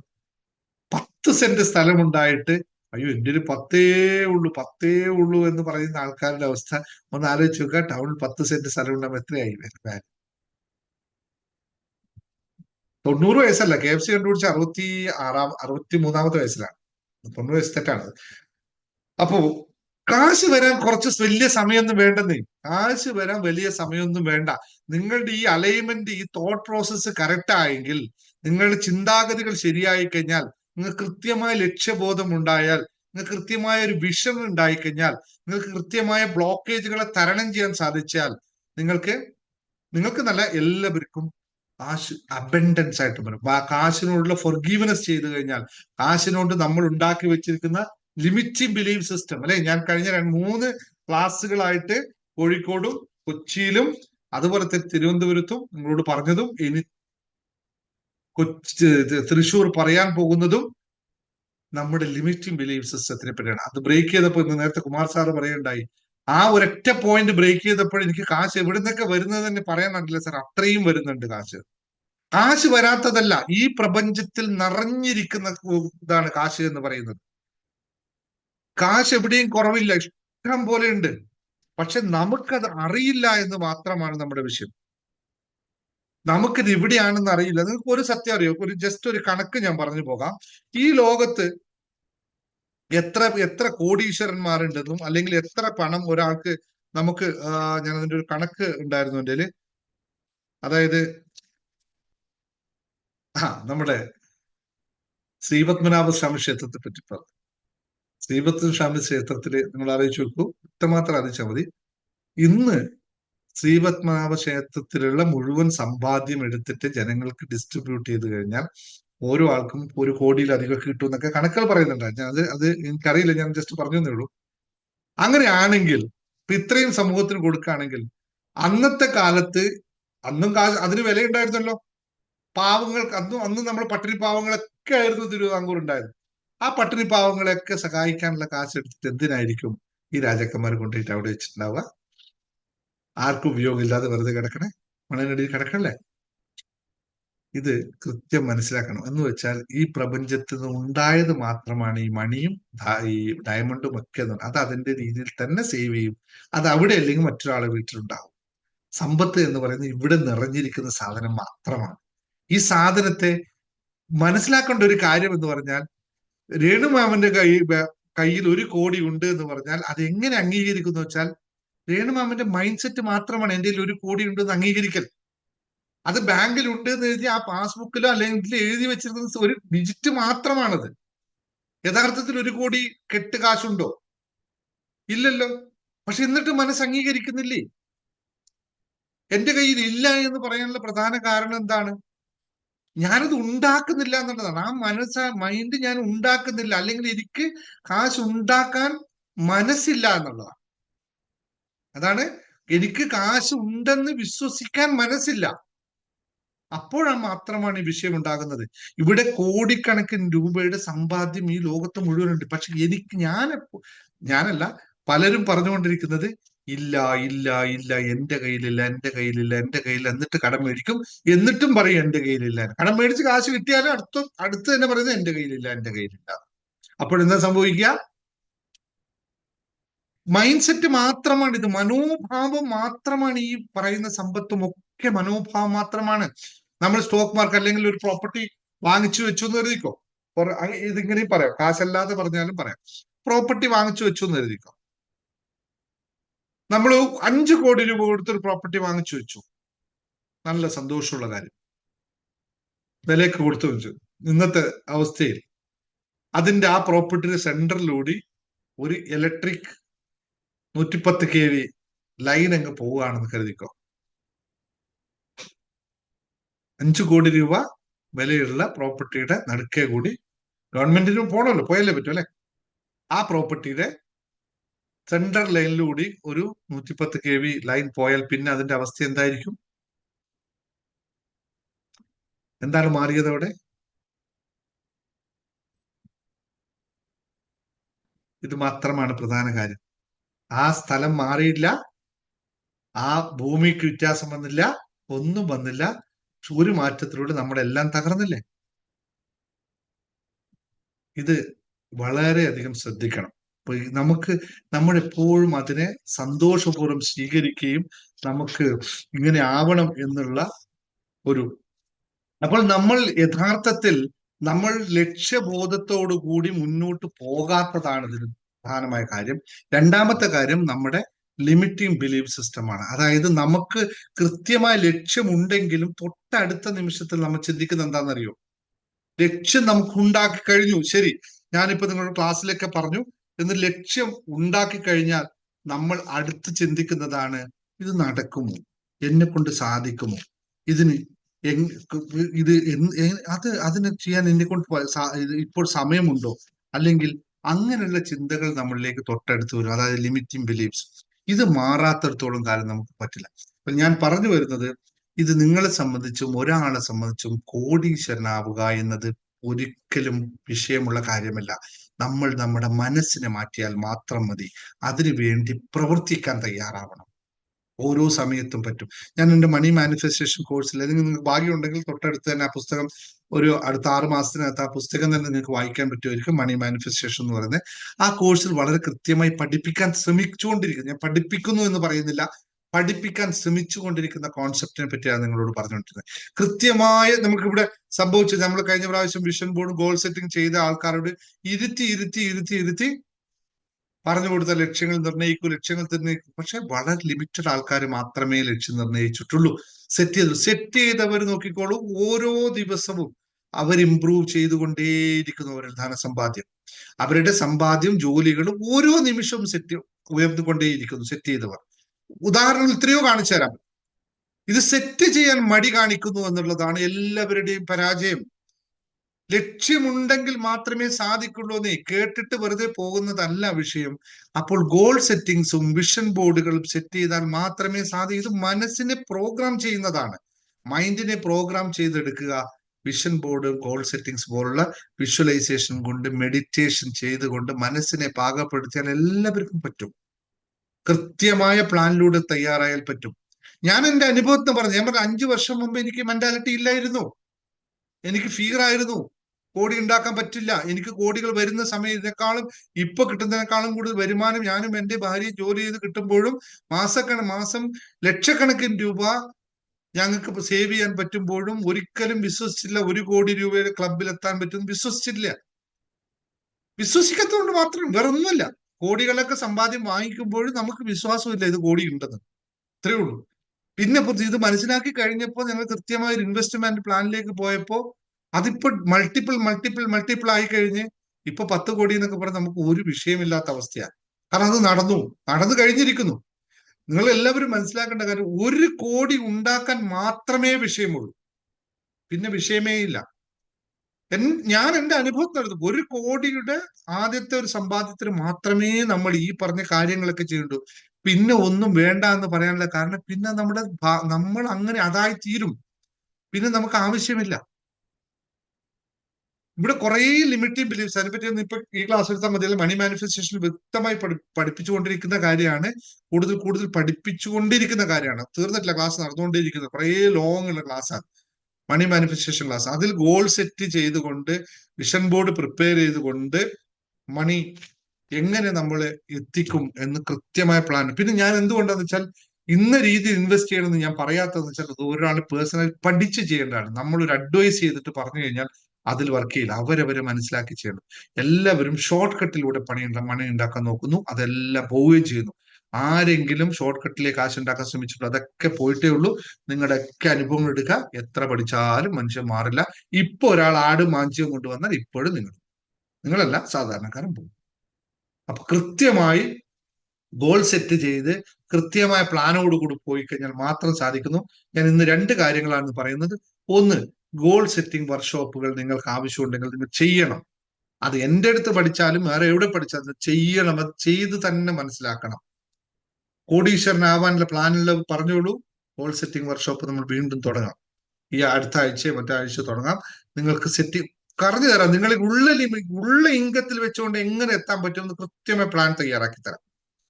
ഉള്ള ഇൻകത്തിൽ വെച്ചുകൊണ്ട് എന്നെ ഇൻകം കൂട്ടുന്ന എങ്ങനെ, അതും ഗോൾ സെറ്റ് ചെയ്ത് തരാം. ഈ മാസം ഇപ്പൊ എനിക്ക് 25,000 രൂപയാണ് വരുമാനം. 50,000 രൂപ ആക്കണോ? തീർച്ചയായും പോസിബിൾ ആണ്, ഒരു സംശയമില്ല. കൃത്യമായി പോസിബിൾ ആണ്. ഉദാഹരണങ്ങൾ ഇവിടെ ഉണ്ട് ഇഷ്ടം പോലെ. നിങ്ങളിപ്പോ ഞാൻ എന്നെ തന്നെ ഉദാഹരണം എടുത്ത് പറയാം. നിങ്ങൾക്ക് തോന്നുന്നുണ്ടാവും ഇപ്പൊ എനിക്ക് ഒരു മാസം എത്രയായിരിക്കും വരുമാനം ഉണ്ടാവുക? ഞാൻ നിങ്ങൾക്ക് ഫ്രീ ആണ് ഈ ക്ലാസ്സുകളൊക്കെ തരുന്നത്. മറ്റെല്ലാ ക്ലാസ്സുകളും നിങ്ങൾ കണ്ടു 333 രൂപ, 666 രൂപ, 777 രൂപ, 999 രൂപ ഒക്കെയാണ് ഞാൻ നിങ്ങൾക്ക് ക്ലാസ് തരുന്നത് അല്ലെ. എത്രയായിരിക്കും എന്റെ വരുമാനം ഒരു മാസം? ആരും ഗസ് ചെയ്യണ്ട, വല്ലാണ്ട് ഗസ് ചെയ്യണ്ട, അവിടെ നിൽക്കട്ടെ. എന്തായാലും ഇതൊക്കെ പോസിബിൾ ആണ്. ഇപ്പൊ ഞാൻ കോച്ച് പ്രോഗ്രാം ചെയ്യുന്നുണ്ട്. അവിടെയുള്ള ആൾക്കാരെ ഞാൻ ട്രെയിൻ ചെയ്ത് ഇത് കണ്ടോളൂ. ഇനിയിപ്പോ ഒരു വർഷത്തെ സമയം ഞാൻ നിങ്ങൾക്ക് കാണിച്ചു തരാം. അവരിലെ ഓരോ ആളും ഇന്ന് ഞാൻ ക്ലാസ് എടുക്കുന്ന പോലെ ക്ലാസ് ചെയ്ത് എടുക്കുന്ന കാണിച്ചു തരാം, ഓരോ ആളും. പക്ഷെ അവരോട് ഒരു കണ്ടീഷൻ പറഞ്ഞിട്ടുണ്ട്, മനസ്സ് നിങ്ങളാണ്, ഐഡിയ ഞാൻ പറഞ്ഞു തരാം. ഓരോ ആളും 1 ലക്ഷത്തിൽ കൂടുതൽ, ഞങ്ങൾ ഇപ്പോഴത്തെ ടാർഗറ്റ് വെച്ചിരുന്നത് 1 ലക്ഷത്തിൽ കൂടുതൽ ഒരു മാസം വരുമാനം ഉണ്ടാക്കാൻ അനായാസേന പറ്റും. അത്രയും മൈൻഡ് സെറ്റ് അവർ മാറിയാൽ മാത്രം മതി. ഞാൻ ഇത്രയും ഞാൻ ചെയ്യുന്ന വളരെ ചെറിയ പ്രവൃത്തിയാണ്. എന്ന് വെച്ചാൽ എന്റെ ബിസിനസ് കഴിഞ്ഞിട്ടാണ്. എന്റെ ബിസിനസ്സിൽ എനിക്ക് നന്നായിട്ട് നല്ല വരുമാനമുണ്ട്, നന്നായിട്ട് പോകുന്നുണ്ട്, ഒരു കുഴപ്പമില്ല. അതിന്റെ ഇടയിൽ കിട്ടുന്ന സമയം കൊണ്ടാണ് നിങ്ങളോട് സമ്പാദിക്കുന്നത്. എനിക്ക് യൂട്യൂബിൽ മാത്രം, നിങ്ങൾക്ക് ഇപ്പോൾ ഈ തരുന്ന ക്ലാസ് യൂട്യൂബ് മാത്രം എനിക്ക് നല്ലൊരു തുക ഒരു മാസം തരുന്നുണ്ട്. അത് നിങ്ങൾ സപ്പോർട്ട് ചെയ്യണം, എന്നാലും മാത്രമേ ഉള്ളൂ. അല്ലാതെ നിങ്ങൾ സപ്പോർട്ടില്ല യൂട്യൂബ് തരില്ല. നല്ലൊരു തുക തരുന്നുണ്ട്. അതിന്റെ 5 ഇരട്ടി 10 ഇരട്ടി നിങ്ങൾ മറ്റേലും എനിക്ക് തരുന്നുണ്ട്. എന്ന് വെച്ചാൽ ഞാൻ പറഞ്ഞു വന്ന ഇത്രയേ ഉള്ളൂ, മറ്റൊന്നുമല്ല. ധർമ്മോധിഷ്ഠിതമായി ഞാൻ ചെയ്യുന്ന കർമ്മത്തിന് എനിക്ക് കൃത്യമായ പ്രതിഫലം ലഭിക്കുന്നുണ്ട്. അത് ലഭിക്കുക തന്നെ ചെയ്യും. മാസം നന്നായിട്ട് പ്രവർത്തിക്കുന്ന ഒരാൾക്ക് ഏറ്റവും കുറഞ്ഞത്, ഞാൻ ഏറ്റവും കുറഞ്ഞത് എന്ന് പറയുന്നു, അതിന്റെ തുക മറ്റേ ഞാൻ പറഞ്ഞു കഴിഞ്ഞാൽ നിങ്ങൾ പറയും, ഏറ്റവും കുറഞ്ഞത് 1 ലക്ഷത്തിൽ കൂടുതൽ വരുമാനം ഉണ്ടാക്കാൻ ഒരു വിഷയമില്ല. 1 ലക്ഷം ഏറ്റവും നിങ്ങളിപ്പോ സാധാരണക്കാരെ സംബന്ധിച്ച് നമ്മളെ അതിനേക്കാളും കൂടുതൽ എഫേർട്ട് എടുക്കുന്നത് രാവിലെ 3 മണി 3:30 മണി മുതൽ രാത്രി 11 മണി വരെ 10:30 മണി വരെയുള്ള കണ്ടിന്യൂസ് ഫ്ലോ ഓഫ് വർക്കാണ്. അതിനകത്ത് ഒരു 5 മിനിറ്റ് 10 മിനിറ്റ് ഉറങ്ങുന്നതേ ഉള്ളൂ. അതുകൊണ്ട് എന്റെ സമ്പാദ്യം അതിനോട് കൂട്ടണ്ട. ഇത് കേട്ടേക്ക് നാളെ ആരും ചോദിച്ചു തരണ്ട. വളരെ എളുപ്പമാണ്. സമ്പത്തിനെ ഒന്ന് മനസ്സിലാക്കിയാൽ മാത്രം മതിയെന്ന് ഞാൻ പറഞ്ഞതിനർത്ഥം, സമ്പത്തിനെ നിങ്ങൾ മനസ്സിലാക്കിയാൽ മതി. നിങ്ങൾ മനസ്സിലാക്കാത്തതുകൊണ്ടാണ്. റോഷ്നി ടൈപ്പ് ചെയ്തത്. റോഷ്നിയോട് ഫസ്റ്റ് സൈറ്റിൽ ഞാൻ പറഞ്ഞു, ഫസ്റ്റ് മീറ്റിംഗിൽ റോഷ്നിയോട് ഞാൻ പറഞ്ഞു, there is a long way to go for you. ഞാൻ അതേ വേർഡ് വീണ്ടും റിപ്പീറ്റ് ചെയ്യുന്നു. But you are still blocking your own things. അത് ബ്ലോക്ക് ചെയ്ത് പുറത്തു കിടക്കൂ. നിങ്ങൾ കിടന്ന് വലിയ മാറ്റാണ്. നിങ്ങൾ അങ്ങനെ പുറത്തു കിടക്കാൻ തയ്യാറായാൽ മാത്രമേ പറ്റുള്ളൂ. ഞാൻ ഒരാളെ വെറുതെ ഇപ്പൊ ചർച്ചയെന്ന് പറഞ്ഞുള്ളൂ. കോച്ച് പ്രോഗ്രാമിൽ നിങ്ങൾക്ക് വളരെ എളുപ്പത്തിൽ പറ്റും. ഞാൻ അവിടെ ഓരോ ആൾക്കും ഓരോ ഇതാണ് കൊടുത്തിരിക്കുന്നത്. അതെല്ലാം അവർ അച്ചീവ് ആവുകയും ചെയ്യും. നിങ്ങൾ ഇവിടെ കണ്ടോ, ഹാപ്പിനെസ് മാസ്റ്ററി തന്നെ കാണാം. അവരെല്ലാം വന്ന് സംസാരിക്കുന്നതും അവർ നിങ്ങൾക്ക് മുമ്പേ സംസാരിച്ചു, ഇപ്പൊ സംസാരിക്കുന്നു. അങ്ങനെ ഞാൻ പ്രാക്ടീസ് ചെയ്തെടുക്കുള്ളൂ. കാരണം എനിക്ക് പ്രാക്ടിക്കൽ എക്സ്പീരിയൻസ് ആണല്ലോ. ഇനി സമ്പത്തിനെ പറ്റി പറയണോ? ഞാൻ പ്രാക്ടിക്കൽ എക്സ്പീരിയൻസ് പറഞ്ഞുതരാം. ഒരാളോട് ഞാൻ കഴിഞ്ഞ പ്രാവശ്യം ആദ്യം എന്നോട് വന്നപ്പോ പറഞ്ഞു, സാറേ ഇങ്ങനൊരു ഓഫർ ഉണ്ട്, ഒരു സ്ഥലത്ത് 15 ലക്ഷം കൊടുത്തു കഴിഞ്ഞാൽ 2 മാസം കഴിഞ്ഞപ്പോൾ 30 ലക്ഷം തരാം, അല്ല 3 മാസം കഴിഞ്ഞപ്പോൾ 30 ലക്ഷം എന്ന് പറയാണ്ട് ഞാൻ കൊടുക്കട്ടെ എന്ന് ചോദിച്ചു. ഞാൻ ഒന്നും മിണ്ടിയില്ല. എന്തിനാന്ന് ചോദിച്ചു. അവർ അന്നേരം തന്നെ എന്നോട് ചോദിച്ച ഉടനെ തന്നെ കൊണ്ടിട്ട് 15 ലക്ഷം കൊടുത്തു. ഞാൻ കറക്റ്റായിട്ട് പറഞ്ഞത് ഒന്നും മിണ്ടിയില്ല. എന്തിനാന്ന് മാത്രം പിന്നെ ഞാൻ ചോദിച്ചു. അവർ ആ കാശ് കൊണ്ടുപോയി കൊടുത്തു. ആ 30 ലക്ഷം പോയി കഴിഞ്ഞപ്പോഴാണ് അവര് നമ്മളോട് പറഞ്ഞത്, ഇങ്ങോട്ട് മെസ്സേജ് അയക്കുന്നത്, സാറിന്റെ അടുത്ത് കൂടിയതിനു ശേഷം എനിക്ക് നെഗറ്റിവിറ്റി മാത്രം കിട്ടിയത്, അതുകൊണ്ട് എന്റെ പൈസ ഒരുപാട് പോയി, അതുകൊണ്ട് ക്ലാസ്സിൽ ജോയിൻ ചെയ്ത പൈസ എനിക്ക് തിരിച്ചു തരണം എന്ന് പറഞ്ഞു. അവർ കേൾക്കുന്നുണ്ട്, കേൾക്കട്ടെ, എന്നിട്ട് അവർ പറയട്ടെ. ഞാൻ ആദ്യം അവരോട് പറഞ്ഞു, അങ്ങനെ ഒരു മൾട്ടിപ്ലിക്കേഷൻ സിസ്റ്റം ഈ ലോകത്തില്ല, അത് പറ്റിപ്പാണ്. ഇതൊന്ന് തിരിച്ചറിയാനുള്ള കോമൺ സെൻസ് എങ്കിലും നിങ്ങൾ ഉണ്ടാക്കൂ. എത്ര പ്രാവശ്യം പോണ കാശ്? അങ്ങനെ ഒരു സിസ്റ്റം ഇല്ല. നിങ്ങൾക്ക് ഒരു 50,000 കൊടുത്ത് 1 ലക്ഷം തരാമെന്ന് പറഞ്ഞാൽ അപ്പൊ എഴുതി വെച്ചോളൂ, പറ്റിപ്പ്. അങ്ങനെ പറ്റുള്ളൂ. ഒരാൾക്കും അങ്ങനെ മൾട്ടിപ്ലൈ ചെയ്യാൻ പറ്റില്ല കാശിനെ. ഒരു സിസ്റ്റത്തിലും അങ്ങനെ പാടില്ല. പ്രപഞ്ചത്തിനൊരു നിയമമുണ്ട്. നമ്മൾ വീണ്ടും ആ നിയമം ഇത്രയാണ്, ധർമ്മത്തിൽ അധിഷ്ഠിതമായി കർമ്മം ചെയ്യുന്നവന്, അല്ലെങ്കിൽ time plus energy is equal to money. നിങ്ങൾ ടൈമും കൊടുക്കൂല, എനർജിയും കൊടുക്കില്ല, പണം വരണം എന്ന് പറഞ്ഞാൽ എങ്ങനെ നടക്കും? This is not possible at all. Elon മസ്കും അല്ലെങ്കിൽ അംബാനിയും അദാനിയും ഒക്കെ കാശുകാരനായിട്ടുണ്ടെങ്കിൽ സമയവും എനർജിയും കൊടുത്തിട്ട് തന്നെയാണ്. അല്ലാതെ അവർ കാശുണ്ടാക്കാൻ പറ്റിയിട്ടില്ല, ഒരാൾക്കും പറ്റില്ല. ഇതൊന്നും മാത്രം ശ്രദ്ധിക്കൂ. നിങ്ങൾക്ക് എല്ലാം താല്പര്യം ഉണ്ടെങ്കിൽ ഒന്ന് കാശ് ഇപ്പൊ കുറച്ച് കയ്യിലുള്ളവർക്ക് ഇതിനെ ശരിയായ രീതിയിൽ മൾട്ടിപ്ലൈ ചെയ്യണം, അല്ലെങ്കിൽ കൂടുതൽ ഉണ്ടാക്കണമെന്നുണ്ടെങ്കിൽ നിങ്ങൾക്ക് മണി മാനിഫെസ്റ്റേഷൻ കോഴ്സ് നിർബന്ധമാണ്. ബിസിനസ്സുകാർക്ക് ഇന്ന് പറഞ്ഞപ്പോഴാണ് ഖത്തർ ഖത്തർ നിന്നാണോ, ഖത്തറിലാണെന്ന് തോന്നുന്നു ഒരാൾ ഒരു മെസ്സേജ് അയച്ചു എനിക്കൊന്ന്. അയാളെ ബിസിനസിന്റെ വളർച്ചയൊക്കെ പറഞ്ഞ അവസാനം കൊറോണ വന്നപ്പോൾ തകർന്നു പോയതിന്റെ കഥ പറഞ്ഞപ്പോൾ ഞാൻ അവരോട് പറഞ്ഞു നിങ്ങൾ എന്റെ കൂടെ വന്നോളൂ ശരിയാക്കി തരാം. അവന് മൈൻഡ് സെറ്റ് മാറ്റിയാൽ മതി. നല്ല വർക്കോളിക്കുള്ള ഒരാളാണ്. നാളെ ഈ വീഡിയോ കാണുന്നുണ്ടെങ്കിൽ പറയാം നിങ്ങൾ രക്ഷപ്പെടും. ഞാൻ ഇപ്പോൾ നിങ്ങൾ അന്നേരം തന്നെ ഞാൻ എഴുതി വെച്ചാൽ നിങ്ങൾ രക്ഷപ്പെടും. കാരണം നിങ്ങളുടെ മനസ്സ് വളരെ ക്ലിയർ ആണ്. ആ മനസ്സ് ക്ലിയർ ഉള്ള ആൾ രക്ഷപ്പെടുത്താൻ ഞാൻ കൂടെ നിൽക്കാം. നിങ്ങൾക്കും രക്ഷപ്പെടാൻ എല്ലാ വഴികളും ഉണ്ടാവും. അത് ഉണ്ടായിക്കഴിഞ്ഞാൽ ലക്ഷ്യബോധമുള്ളവൻ രക്ഷപ്പെടും. നിങ്ങൾ മണി മാനിഫെസ്റ്റേഷൻ കോഴ്സ് എടുത്തോളൂ. പ്രാക്ടീസ് ചെയ്യണം. കോഴ്സ് മാത്രം എടുത്തിട്ട് വെറുതെ ഇരുന്നുകൊണ്ട് കാശുണ്ടാവുന്ന ആരും പറയുന്നത് പ്രാക്ടീസ് ചെയ്യണം. ചോദ്യങ്ങൾ ചോദിക്കണം. നിങ്ങൾക്ക് പഠിക്കാൻ പറ്റിയാൽ നിങ്ങൾക്ക് കൃത്യമായി മാറ്റം ഉണ്ടാക്കാൻ പറ്റും. ഗോൾ സെറ്റിങ്ങും വിഷൻ ബോർഡും ഇല്ലാതെ ജീവിതത്തിൽ മുന്നേറാൻ പറ്റുമെന്ന് ആർക്കെങ്കിലും തോന്നുന്നുണ്ടെങ്കിൽ സ്വാഹ, നടക്കില്ല. ലക്ഷ്യബോധത്തോടെ മുന്നോട്ട് പോകാൻ സാധിക്കട്ടെ എന്ന് മാത്രം ഓർമ്മിച്ച് ഇന്നത്തെ ക്ലാസ് നിൽക്കുന്നു. കാരണം ആർക്കും ഞൊടിയിടയിൽ ദാ പണം വരുന്നു എന്നാണെങ്കിൽ നിങ്ങൾ പലരും ചാടിക്കേറാൻ വരും. അങ്ങനെ ഞൊടിയിടയിൽ ദാ പണം വരും, പക്ഷെ അടുത്തൊരു പദം കൂടി താഴെ ചേർക്കേണ്ടിയിരിക്കും. ഞൊടിയിടയിൽ ദേ പണം പോയി എന്നും കൂടി അവിടെ ചേർക്കേണ്ടി വരും. അതിന് തയ്യാറാണെങ്കിൽ മാത്രം നിൽക്കുക. Thank you very much. ഇന്നത്തെ ക്ലാസ് ഇവിടെ അവസാനിക്കും. സമയം കുറച്ച് കൂടുതൽ പോയി. Thank you very much. അപ്പോ മണി മാനിഫെസ്റ്റേഷൻ മറ്റേ കോഴ്സിന് പറഞ്ഞപ്പോൾ മണി മാനിഫെസ്റ്റേഷൻ കോഴ്സ് നമുക്ക് എപ്പോഴും ലൈവാണ്. എപ്പോൾ വേണമെങ്കിലും ജോയിൻ ചെയ്യാവുന്ന ക്ലാസ് ആണ്. കുറച്ച് വലിയ ക്ലാസ് ആണ്. അതുപോലെ തന്നെ നമുക്ക് തൃശ്ശൂർ പരിപാടി ഒന്നുകൂടി ഓർമ്മിപ്പിക്കുന്നു. വളരെ ലിമിറ്റഡ് സീറ്റേ ഉള്ളൂ. The secret of money magic എന്ന് പറയുന്ന ഒരു പുതിയ കോൺസെപ്റ്റ് നിങ്ങൾ മുന്നിൽ അവതരിപ്പിക്കുന്നു. കൂടാതെ ഒരു മാന്ത്രികതയും കൂടി ഉണ്ട് തന്നെ. മാന്ത്രികത തന്നെ വാക്ക് ഉപയോഗിക്കുന്നു. നിങ്ങൾ ആരും ഇതുവരെ പരീക്ഷിക്കാത്ത ഒരു ടെക്നിക്ക് മാന്ത്രികതയും കൂടി അന്ന് അവിടെ പഠിപ്പിക്കുന്നുണ്ട്. അതെന്തിനാന്ന് വെച്ചാൽ വീണ്ടും പറയാം, മാന്ത്രികത പഠിപ്പിക്കുന്നത് നിങ്ങളുടെ മനസ്സിനെ, മനോചിന്തയെ ബലപ്പെടുത്താൻ വേണ്ടി മാത്രമാണ്. അതിലൂടെ നിങ്ങൾക്ക് നേടാൻ സാധിക്കുമെന്നുള്ള പൂർണ്ണ വിശ്വാസത്തിലൂടെ നമുക്ക് ക്ലാസ് അവസാനിപ്പിക്കാം. Thank you very much.